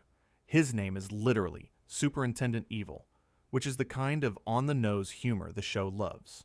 But despite his name, He seems relatively normal at first. He wants to make changes to the school. He wants to improve things. He has ideas. And then those ideas reveal themselves. Superintendent Evil wants to make every student normal. He wants to eliminate the diversity of Elmore, the different art styles, the different species, the different ways of existing, and replace it with a single uniform standard. He wants everyone to look the same, to be live-action humans. And he starts doing it. Students begin transforming. Their unique, cartoon appearances are replaced with live-action human faces. Banana Joe becomes a kid with a banana painted on his face. Tobias becomes a kid with a rainbow wig. The diversity that made Elmore special is being erased, replaced by a bland, uniform reality. This is terrifying on multiple levels.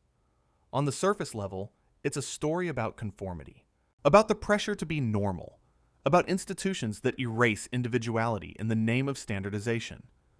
But on a deeper level, it's about something much more specific. It's about the show being rebooted. The show is aware that it's ending, and that what comes next might be different. The transformation of cartoon characters into live-action humans isn't just a metaphor. It's a literal depiction of what happens when a show is reimagined, repackaged, adapted into something new. The original characters are erased and replaced with normal versions that fit a new format. Superintendent Evil isn't just a character. He's the concept of cancellation and reinvention made flesh. He's the force that says, this show has run its course. Time for something new. Time to replace these weird, unique, beloved characters with something more palatable. Something more marketable. Something more normal. And the characters fight back. Of course they fight back. Because they're fighting for their right to exist as they are. Not as normal versions. Not as live-action adaptations. Not as products reshaped for a new market. But as themselves. Weird, diverse, contradictory, animated selves. And then the episode ends on a cliffhanger. One of the most shocking cliffhangers in cartoon history. And I'll get to that. But not yet. Because we need to talk about what comes between the Inquisition and the end. Part 2 wouldn't be complete without a tour through some of the show's darkest individual episodes. These are the episodes that, when you watch them again, knowing what you now know about the show's deeper themes, take on an entirely new significance. The Choices is an episode about Nicole. Specifically, it's about the choices Nicole made that led her to where she is now. The episode shows us alternate timelines, versions of Nicole's life, where she made different decisions. In one timeline, she doesn't marry Richard. She pursues her career. She becomes successful. She's wealthy, accomplished, and alone. In another timeline, she takes a different path entirely. She becomes a fighter. She channels her rage into martial arts and becomes a champion. She's feared and respected, but she's isolated. Her strength becomes a wall that keeps everyone out. In another timeline, she makes a series of small, seemingly inconsequential choices differently, and the cumulative effect is a life that's unrecognizably different from the one she has. And then we return to the present, to Nicole's real life, to the chaos, to Richard, to the kids, to the mess. And the episode asks, was this the right choice? Was this the best timeline? Is the life Nicole has, the life of a burned-out, overworked mother in a dysfunctional family, better than the lives she could have had? And Nicole's answer, delivered without words, just through a look, just through the way she watches her family from the doorway of their chaotic, messy, imperfect home, is yes. This is the right choice. Not because it's the easy choice, or the logical choice, or the choice that maximizes her potential, but because these are her people. This is her family. And she would rather be exhausted and frustrated and overwhelmed and loved than be successful and accomplished and alone. It's one of the most emotionally devastating episodes in the series. and it recontextualizes everything we know about Nicole. Every time she snaps, every time she rages, every time she seems like she's about to break, she's not trapped. She chose this. She keeps choosing this. Every day, she wakes up and chooses this life again.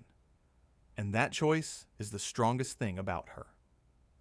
The Countdown is another standout. It's an episode about Gumball and Darwin trying to get to school on time. That's the entire premise. They overslept, and they need to get to school before the bell rings. But in their panic, they break time. They start moving backward and forward through time uncontrollably. They see their past selves. They see their future selves. They create paradoxes. They encounter versions of themselves that have already failed, already succeeded, already died.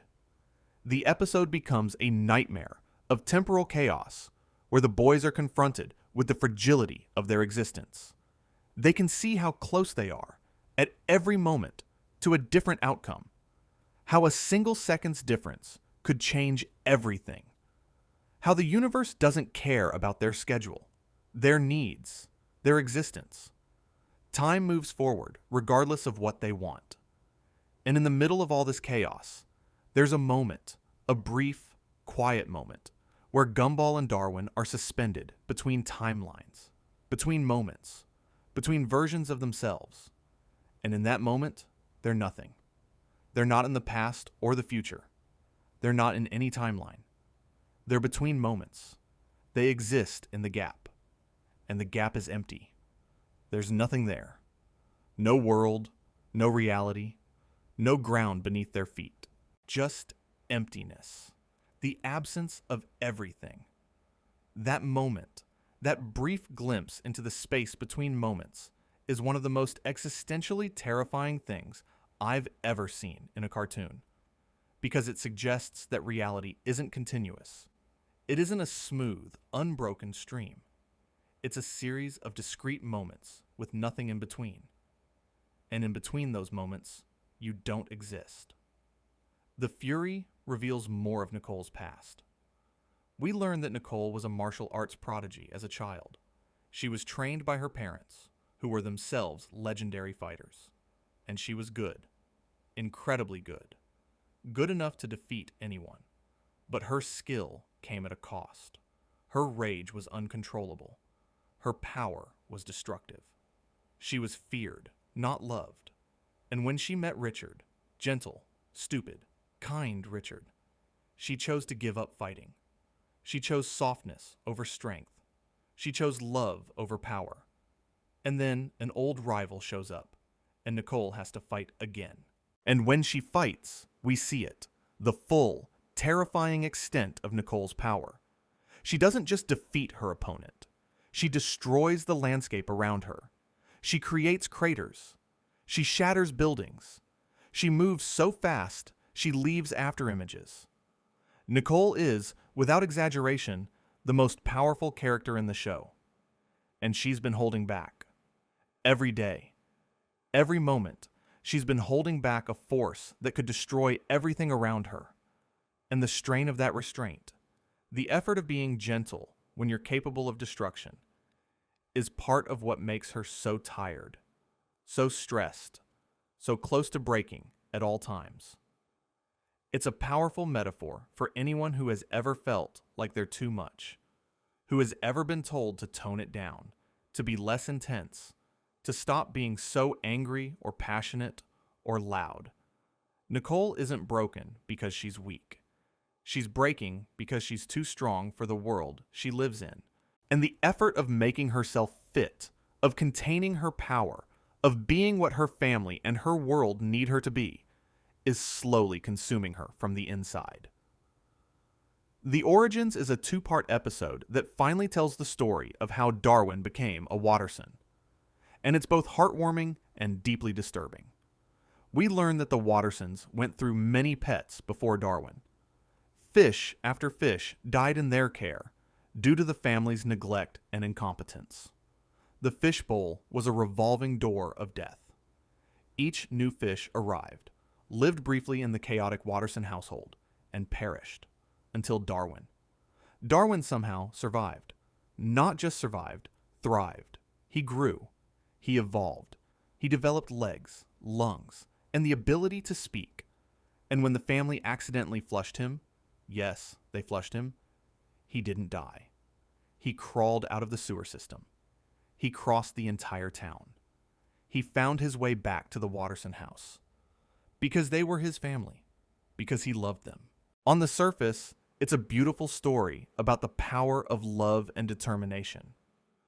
Darwin's love for the Wattersons was so strong that it literally drove his evolution. It changed his biology. It made him something new.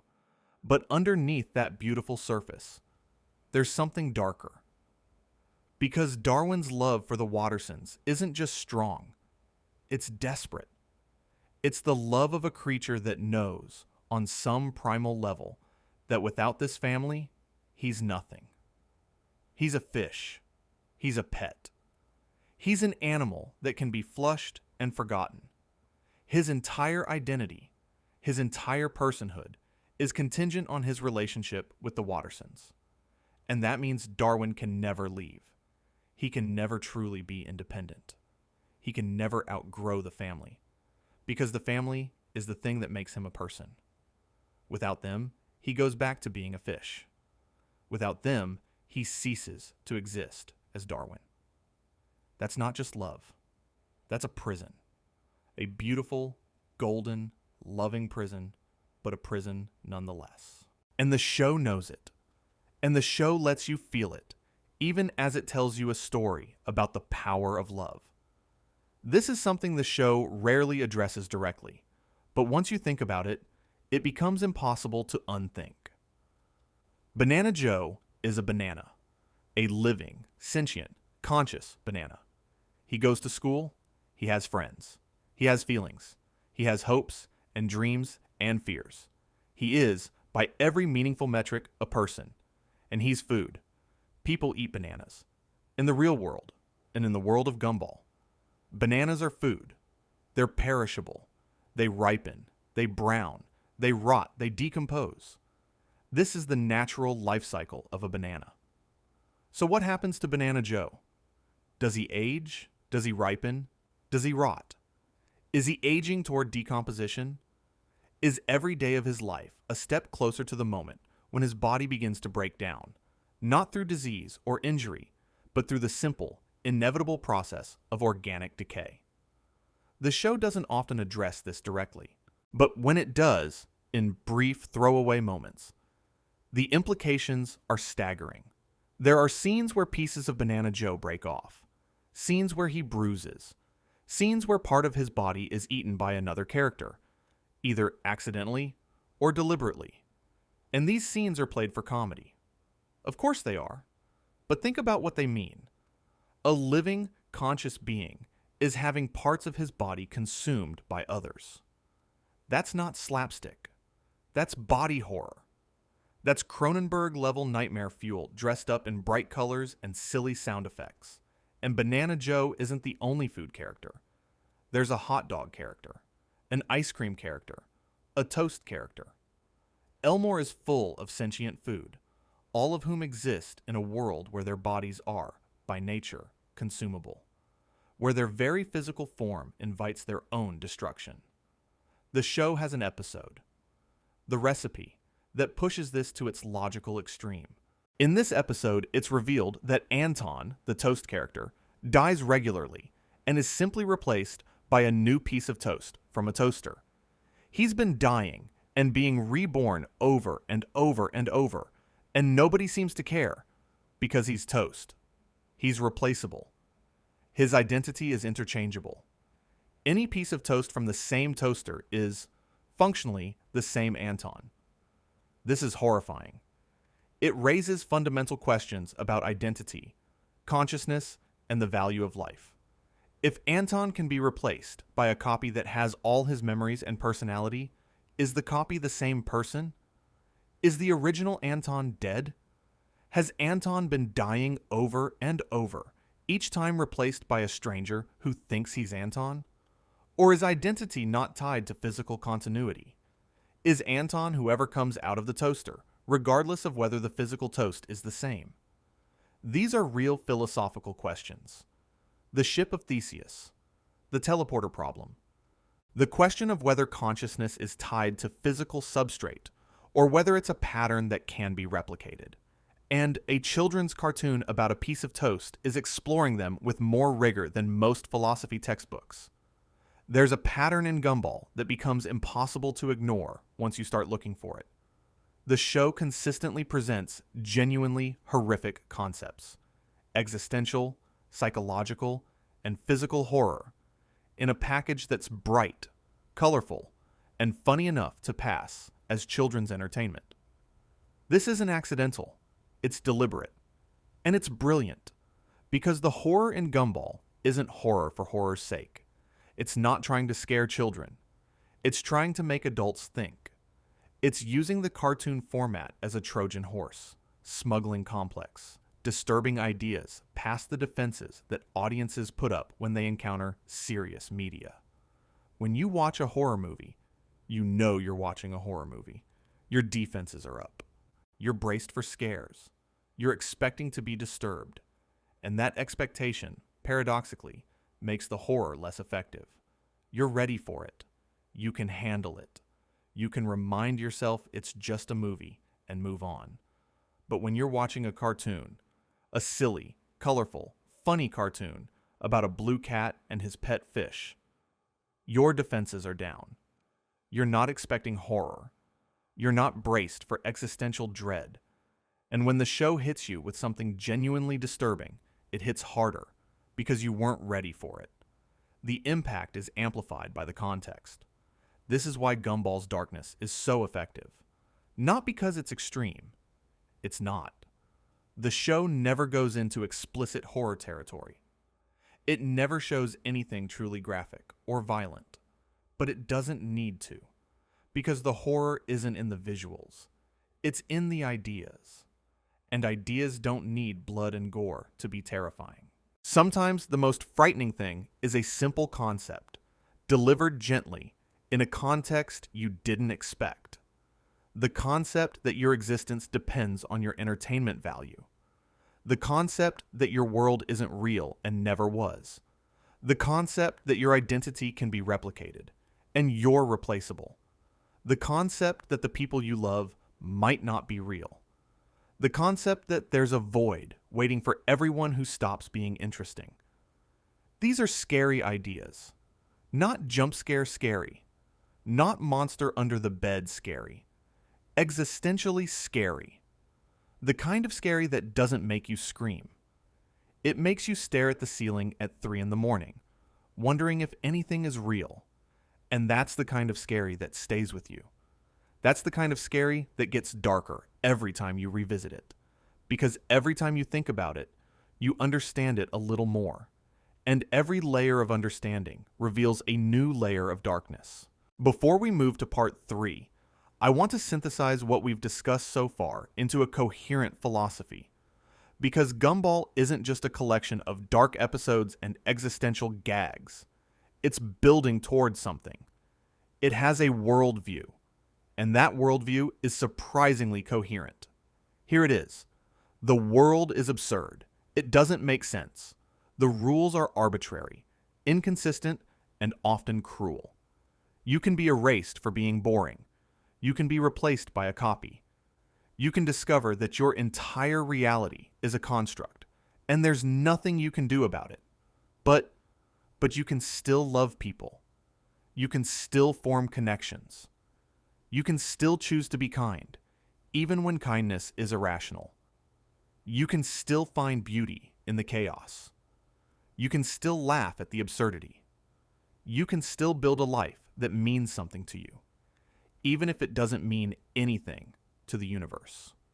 This is, at its core, an absurdist philosophy. It's Camus' philosophy, translated into cartoon form. The recognition that life is meaningless, followed by the choice to live fully anyway. The acknowledgement of the absurd, followed by the refusal to be defeated by it. Gumball, the character, embodies this philosophy in his own imperfect, selfish, chaotic way. He doesn't understand the absurdity of his world. He doesn't philosophize about it. He just lives in it. He gets knocked down and gets back up. He fails and tries again. He makes mistakes and doesn't always learn from them. But he keeps going. He keeps living. He keeps loving in his flawed and imperfect way. And there's something heroic in that. Not the heroism of a warrior or a genius or a leader. The heroism of someone who refuses to give up, even when giving up would be the rational thing to do. The heroism of continuing to live in a world that doesn't deserve your commitment. Darwin represents the hopeful side of this philosophy. He chooses to believe that love matters, that connections are real, that the world is worth living in despite its flaws. His optimism isn't naive. It's a choice, a deliberate, conscious choice to see the best in things, even when the worst is staring you in the face. Nicole represents the defiant side. She doesn't care about meaning. She doesn't need meaning. She has work to do. She has people to protect. She has a life to maintain. And she will maintain it with her bare hands if necessary, meaning or no meaning, sense or no sense.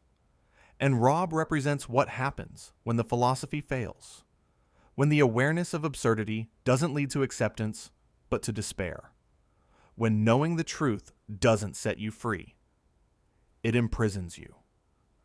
Rob is the warning. He's the example of what happens when you see behind the curtain and can't come back from it. The show offers all four perspectives and doesn't tell you which one is right. It respects you enough to let you decide for yourself. And that respect, that trust in the audience's intelligence, is one of the most admirable things about the amazing world of Gumball.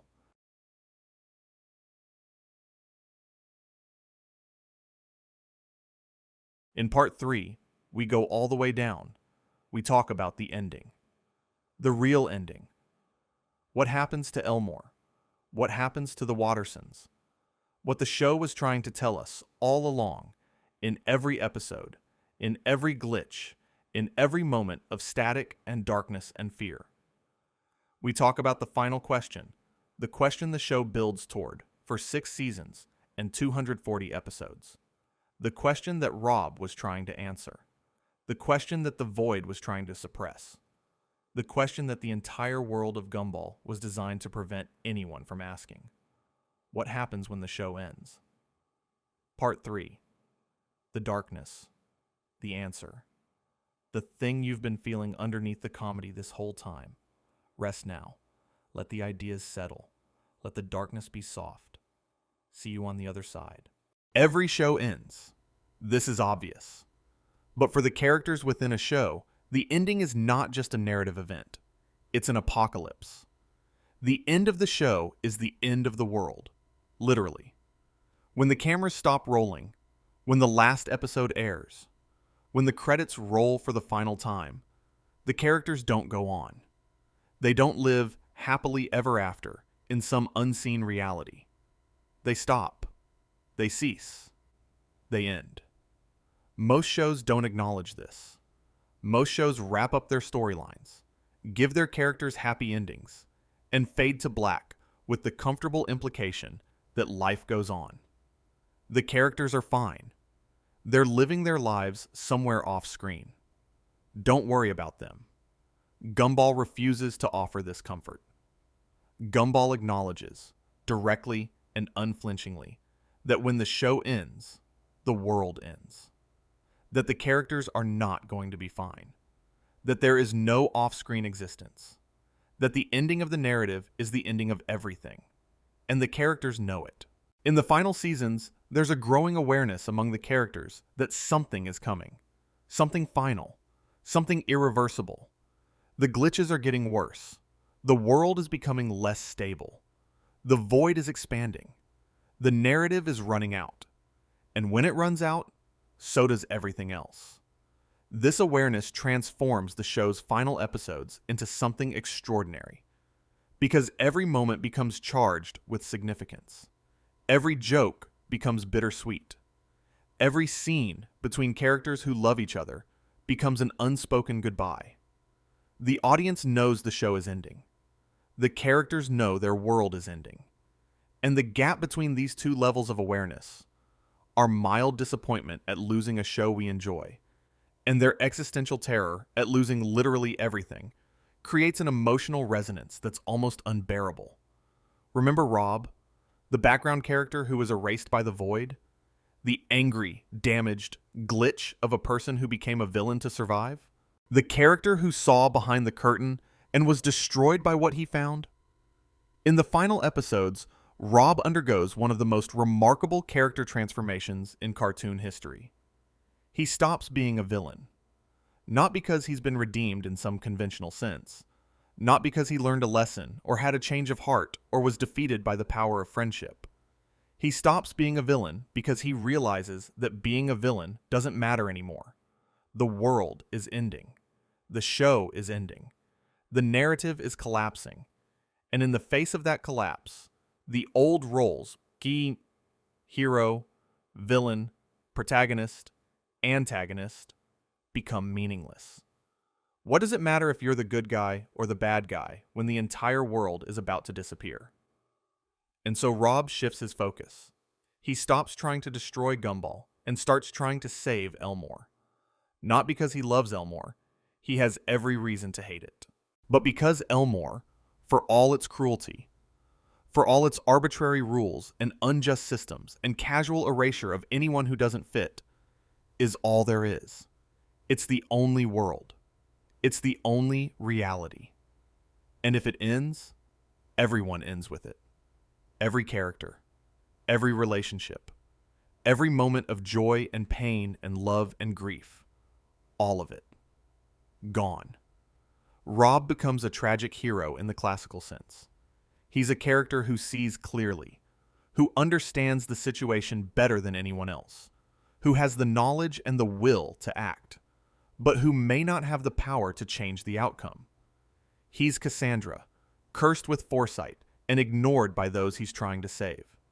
He's Prometheus, stealing fire from the gods and being punished for it. He's the one character in the show who truly understands what's at stake, and the weight of that understanding is crushing him. And in his final moments on the show, Rob does something extraordinary. He sacrifices himself, not in a dramatic, heroic blaze of glory, but in a quiet, desperate, almost pathetic act of defiance against the ending. He throws himself into the void, the same void that once tried to erase him, in an attempt to save the others, to buy them time, to delay the ending, even if only by a moment.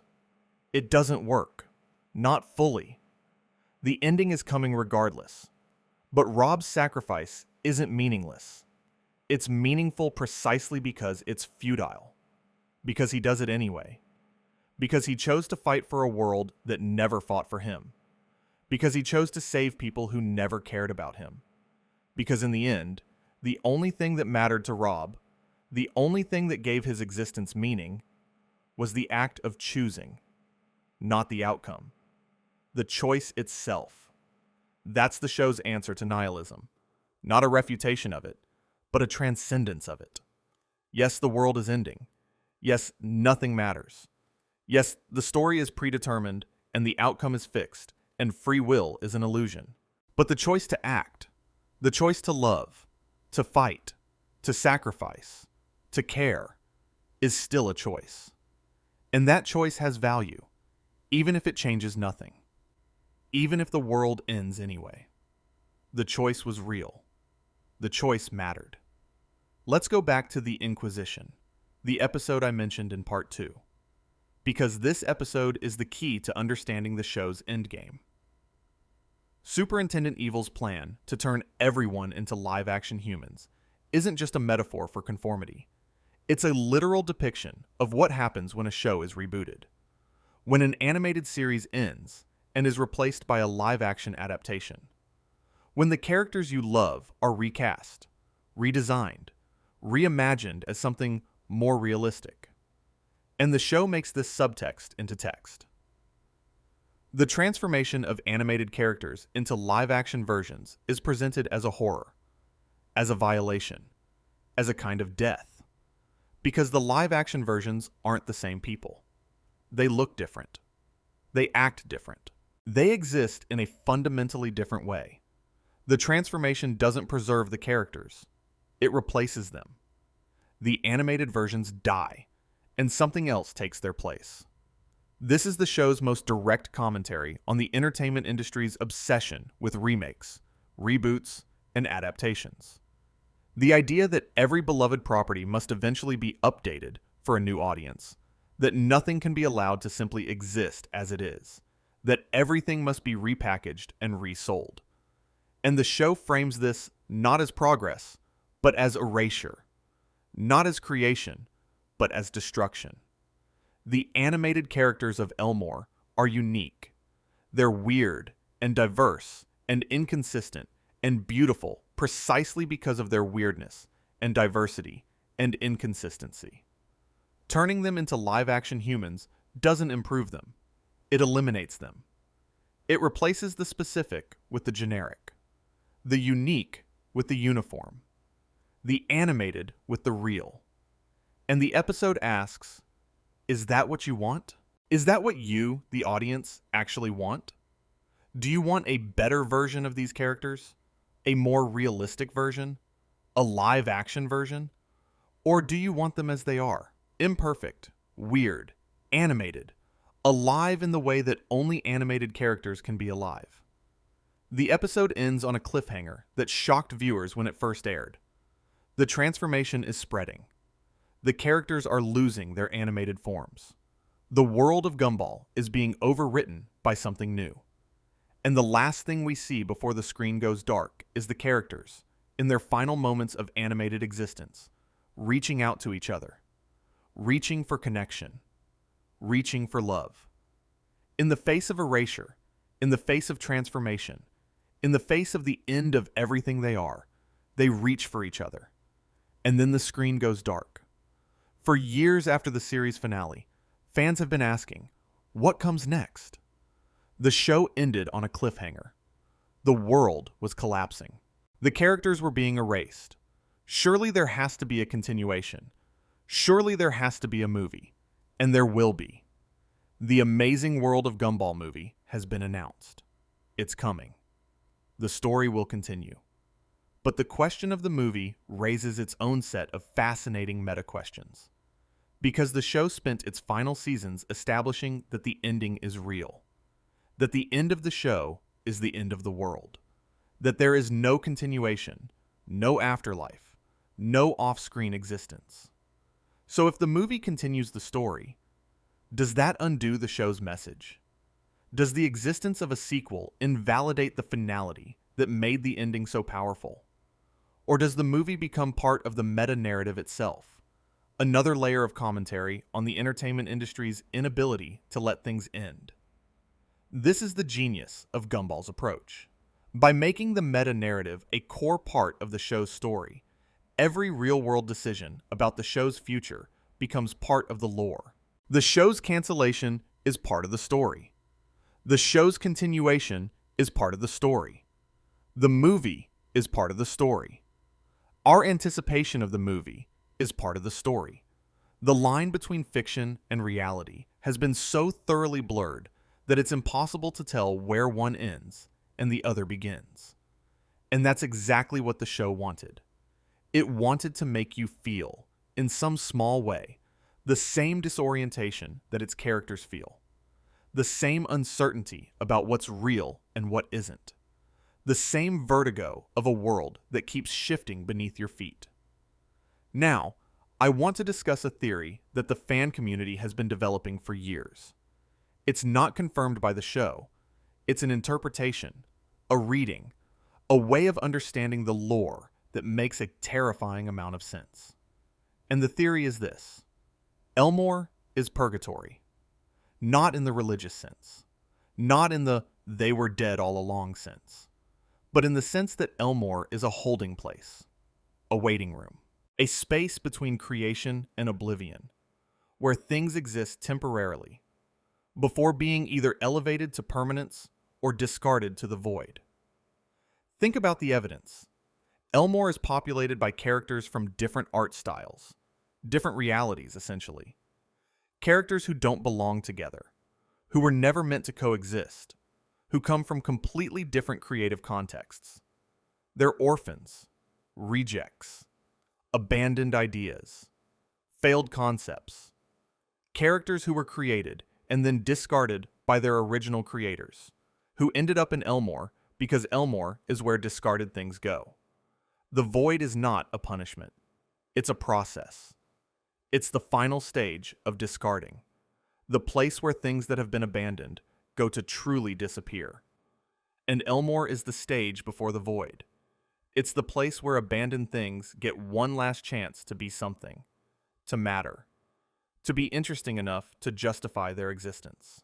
If they succeed, if they find a role, a purpose, a story to be part of, they get to stay. They get to keep existing. But if they fail, if they're boring, if they're redundant, if they don't serve the narrative, the void takes them. They're erased. They disappear. They were never here. This reading transforms every aspect of the show. The diverse art styles aren't just a creative choice. They're evidence of the characters' disparate origins. The inconsistent rules aren't just a comedic device. They're the result of trying to force characters from different realities into a single, coherent world. The void isn't just a plot device. It's the fundamental mechanism of a world that runs on narrative Darwinism. And the Wattersons? They're the survivors. They're the characters who, against all odds, found a story interesting enough to keep them alive. Gumball's chaos, Nicole's rage, Richard's laziness, Darwin's love, Aeneas's genius, all of these traits, for all their dysfunction, make for compelling television. And compelling television is the only thing that keeps the characters from the void. This is why the show's meta-awareness is so terrifying. Because the characters aren't just breaking the fourth wall for laughs. They're glimpsing the truth of their existence. That they are entertainment. That their value is measured in viewers. That their right to exist is contingent on their ability to hold an audience's attention. And that the moment they stop being interesting, the moment the ratings drop, the moment the audience looks away, the void comes for them. There's a character I haven't mentioned yet who becomes increasingly important in the later seasons. Banana Barbara, Banana Joe's mother, is an artist. She paints. And her paintings predict the future. This sounds like a minor quirk, a throwaway character trait played for laughs. But Banana Barbara's paintings become one of the most significant plot elements in the entire series, because her paintings don't just predict events. They predict the end of the world. In the background of various episodes, we can see Banana Barbara's paintings, and they show destruction. They show the world glitching, breaking, dissolving. They show characters being transformed. They show darkness consuming everything. They are, essentially, a visual countdown to the apocalypse, hidden in plain sight. And nobody pays attention to them. The characters see the paintings, but don't understand them. Or they understand them, but don't believe them. Or they believe them, but can't do anything about them. The prophecy is right there, on the wall, for everyone to see. And everyone ignores it. This is another layer of the show's commentary. Because prophecies, warnings, are useless if nobody listens. And in Elmore, as in the real world, people don't listen. They see the signs of disaster, and they look away. They see the warnings, and they rationalize them. They see the paintings, and they call them art instead of what they really are. A scream. Banana Barbara is screaming. Through her art, she's screaming about what's coming. About the end of the world. About the transformation. About the void. About everything that the show has been building toward. And nobody hears her. Because nobody takes her seriously. Because she's a banana. Because she's weird. because her paintings are strange and incomprehensible to people who haven't seen what she's seen. And there's something heartbreaking about that. About a character who can see the future, but can't change it. Who can paint the end of the world, but can't prevent it. Who screams through her art and is met with indifference. Banana Barbara is the show's conscience. She's the voice saying, "Look at what's happening. Look at what's coming. Please, for the love of everything, look."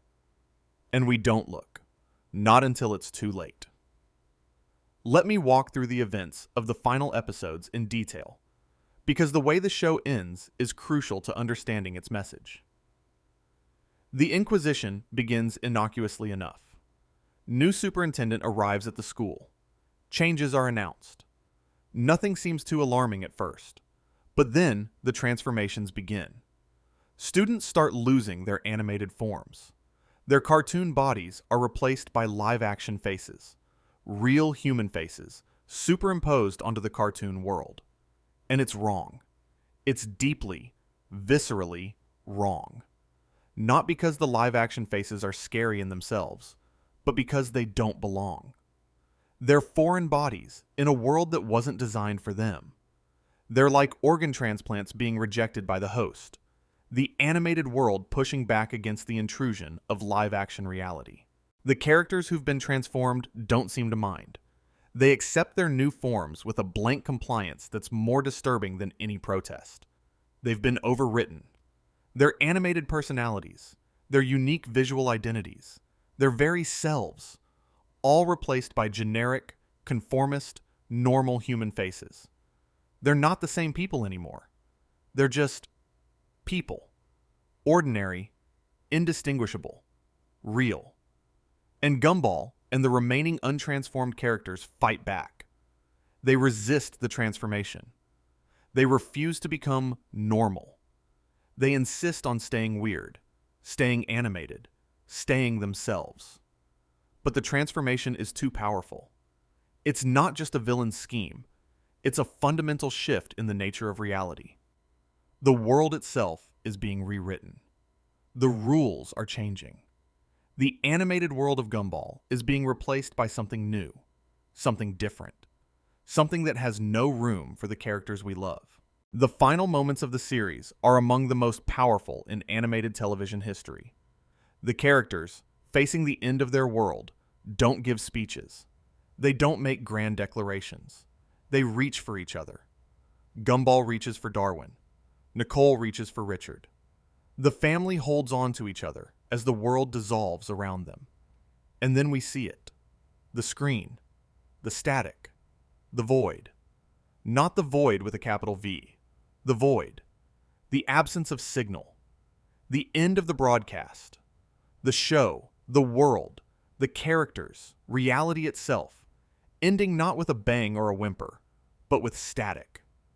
With the hiss of a dead channel. The last thing we see is a television screen. A screen that was showing a cartoon. A cartoon about a blue cat in a town where nothing made sense, and everything was beautiful and terrible and funny and sad. A cartoon that is now over, and the screen is dark. So what does it mean? What is the show saying with this ending? I think it's saying several things simultaneously, and all of them are profound. First, it's saying that endings are real.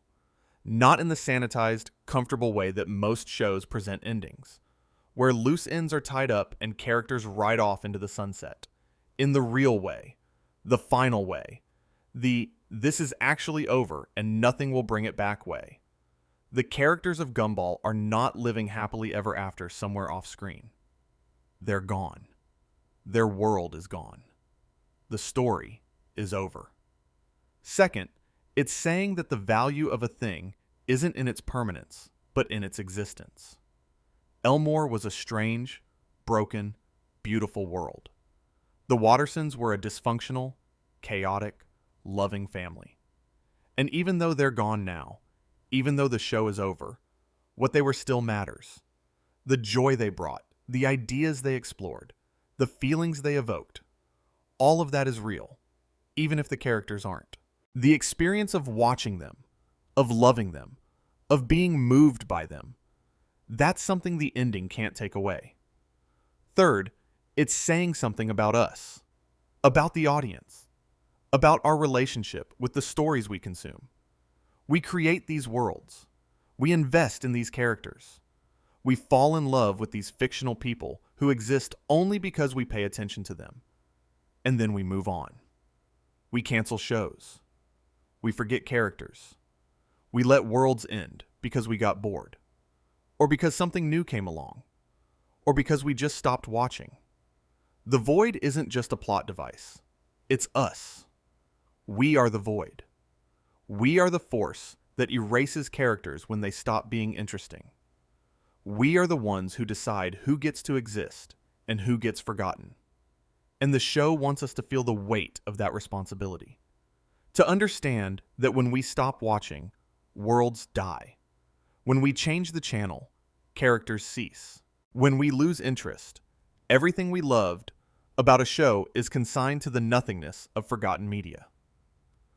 Fourth, and most personally, the ending is about mortality. It's about the fact that everything ends. Not just TV shows. Everything. Every life ends. Every relationship ends. Every moment passes and can never be recovered. And the awareness of that ending, the knowledge that this, right now, whatever you're experiencing, will one day be over, is both the most terrifying and the most beautiful thing about being alive. Because if nothing ended, nothing would matter. If the show ran forever, no episode would be special. If life lasted forever, no moment would be precious.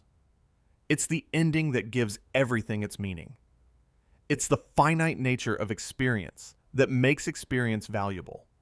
The characters of Gumball know their world is ending, and instead of despairing, instead of giving in to the nihilism that Rob almost succumbed to, they choose to be together. They choose connection. They choose love. Not because love can save them. It can't. The world ends anyway.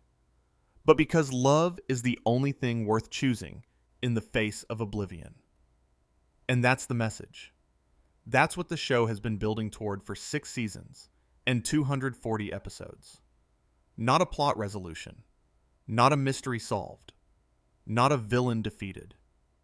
A simple, devastating, beautiful truth. The world is ending.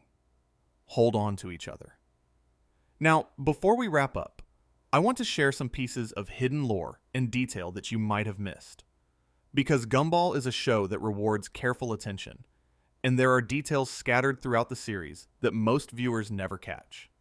The clocks in Elmore don't keep consistent time. This is a small detail, but once you notice it, you can't unnotice it.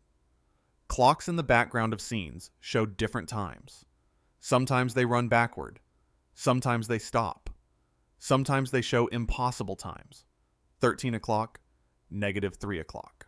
Time in Elmore is not just inconsistent. It's actively broken. There are recurring symbols in the show that seem to form a visual language. Triangles appear frequently, in backgrounds, in character designs, in props. Eyes appear in places where they shouldn't, on buildings, in patterns, in the sky. These symbols are subtle enough that most viewers don't consciously notice them, but they create a subliminal sense of being watched, of surveillance, of a world that has eyes. Gumball's middle name is Tristopher. Trist is derived from the Latin tristis, meaning sad. Gumball Sadness, Watterson. The show named its protagonist Sadness, and then spent 6 seasons showing you why. The house at the end of the Watterson Street, the one you see in the background of establishing shots, changes. Not dramatically, not in ways you'd notice without comparing screenshots. But it changes. The number of windows, the color of the door, the shape of the roof. It's as if the world can't decide what the house looks like, as if the house is being rendered in real time, and the rendering is imperfect. There's a character named the Silence, who appears in exactly 1 episode. The silence is the absence of sound, a living representation of quiet. It exists in the negative spaces of the world, in the moments between words, in the gaps between sounds. And when it appears, everything goes silent. Not just quiet, silent. The absence of all sound. This is deeply disturbing if you think about it. Because in a show, in a broadcast, silence is death. A show that makes no sound is a show that might as well not exist. Sound is proof of existence. The silence is the opposite of existence. It's the negation of the broadcast. It's what the world becomes when the show ends. There are episodes where, if you slow the footage down to individual frames, you can see things that aren't visible at normal speed. Faces in the static. Words in the glitches. Images that flash for a single frame and then disappear. These have been cataloged by fans, and while some of them are clearly intentional Easter eggs, others seem to be messages. Communications from someone, or something, that exists outside the normal flow of the show. Whether these are messages from the creators, messages from the characters, or messages from whatever force controls Elmore is a matter of debate. But their existence adds another layer to the show's mythology, another layer of depth, another layer of darkness. Before we reach the end, I want to talk about something that often gets overlooked in discussions of Gumball: the music. The show's soundtrack is extraordinary.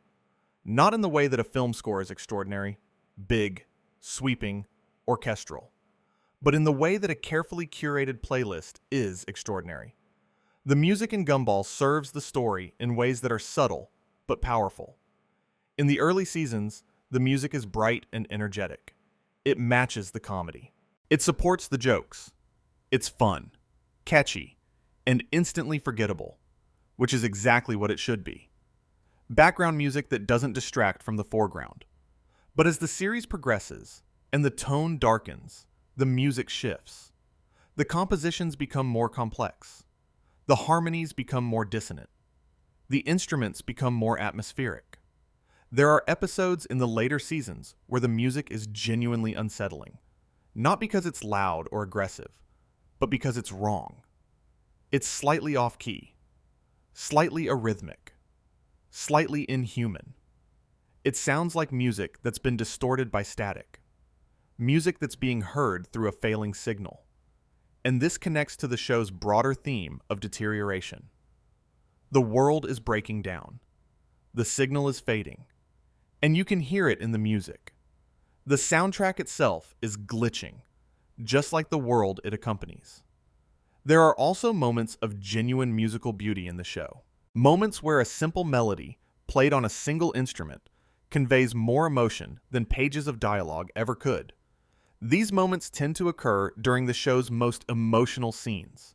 The moments between parents and children, between friends, between people who love each other and are afraid of losing each other. The music in these moments is not dark. It's not unsettling. It's heartbreakingly beautiful, and the beauty is made more poignant by the darkness surrounding it. Like a candle in a dark room, the flame is small, but in the darkness, it's everything. So why does the amazing world of Gumball matter? Why have we spent 3 hours talking about it? Why is this show worth analyzing, dissecting, and exploring to this depth? Because Gumball did something that very few shows have done. It used the format of a children's cartoon to explore some of the deepest, most difficult questions that human beings face. Questions about identity, about reality, about meaning, about mortality, about love, about what it means to exist in a world that doesn't owe you an explanation. And it did this without ever losing its sense of humor, without ever becoming pretentious or self-important, without ever talking down to its audience or assuming that children can't handle complex ideas. The show treated its viewers, all of its viewers, regardless of age, with respect. It assumed intelligence. It rewarded attention. It trusted that if you looked closely enough, you would find something worth finding. That's rare. In any medium, that's rare. In a children's cartoon, It's practically unheard of. Gumball also proved that animation is not a lesser form of storytelling, that cartoons are not just for kids, that the animated format is not a limitation, but a liberation, a way of telling stories that live action can't, exploring ideas that realistic fiction can't, creating worlds that no other medium can create. The mixed media approach of Gumball, the combination of 2D, 3D, live action, stop motion, and everything in between, is not just technically impressive. It's a statement. A declaration that animation has no boundaries. That a cartoon can be anything, look like anything, feel like anything. That the only limit is imagination. And finally, Gumball matters because it's honest. In a media landscape full of shows that flatter their audience, that offer easy answers, that wrap everything up in neat little bows, Gumball tells the truth. The truth that life is messy, that people are complicated, that the world doesn't make sense, that endings are real, that love is the only thing worth holding on to, and even love can't save you from the darkness. But you hold on anyway. The title of this video is Fall Asleep to 3 Hours of Gumball Lore that gets darker every time you revisit it. And I want to explain what I mean by that, because it's not just a clickbait title. It's a description of the actual experience. The first time you listen to this, you'll catch the broad strokes, the characters, the plot, the big ideas. You'll enjoy the stories, appreciate the analysis, and maybe learn something you didn't know about a show you love. The second time you listen, you'll catch the details, the connections between ideas, the way one chapter builds on another, the way a detail mentioned in passing in Part 1 becomes crucial in Part 3. You'll start to see the architecture of the argument, the way the ideas fit together into a coherent whole. The third time, you'll start to feel it. Not just understand it intellectually, but feel it emotionally. The sadness of Nicole's choices, the tragedy of Rob's arc, the beauty of Darwin's love, the horror of the void, the weight of the ending. You'll feel these things in a way that's deeper than understanding, closer to grief, closer to recognition. And the fourth time, and the fifth, and the 10th, it keeps getting darker, because you keep finding new layers, new connections, new implications. Ideas that seemed simple on first listen reveal themselves as complex. Moments that seemed funny reveal themselves as tragic. Characters that seemed straightforward reveal themselves as bottomless. This is the nature of truly great art. It doesn't run out. It doesn't exhaust itself. Every time you return to it, it has something new to show you. Not because it's changed, but because you've changed. Every experience you've had since the last time you listened has given you new eyes. And new eyes see new things. So come back. Listen again. Fall asleep to this again. And notice what's different. Notice what you missed the first time. Notice what hits harder now that you know what's coming. Notice how the darkness deepens. Not because the words have changed, but because you understand them better. I want to end with this. Not with darkness. Not with horror. Not with existential dread. With love. I love animation. I love what it can do. I love that a drawing on a screen can make you laugh, can make you cry, can make you think about the nature of reality at 2 in the morning. I love that a show about a blue cat and his fish brother can contain multitudes, can be simultaneously the funniest and the saddest and the most profound thing you've ever seen. The amazing world of Gumball is a masterpiece. Not a perfect show, so no show is perfect, but a masterpiece in the sense that it achieves something extraordinary. It takes the familiar format of a children's cartoon and pushes it to places that nobody thought it could go. It uses humor as a vehicle for truth. It uses color and absurdity as a mask for depth. It takes the fact that it's just a cartoon and turns it into the very thing that makes it special. Because it's not just a cartoon. It was never just a cartoon. It was always something more, something deeper, something that knew, from the very beginning, that the line between comedy and tragedy is thinner than we think. That the line between fiction and reality is thinner than we think. That the line between a show ending and a world ending is thinner than we think. And that's okay. That's the beauty of it. The lines are thin. The walls are fragile. The world is unstable. But we're here.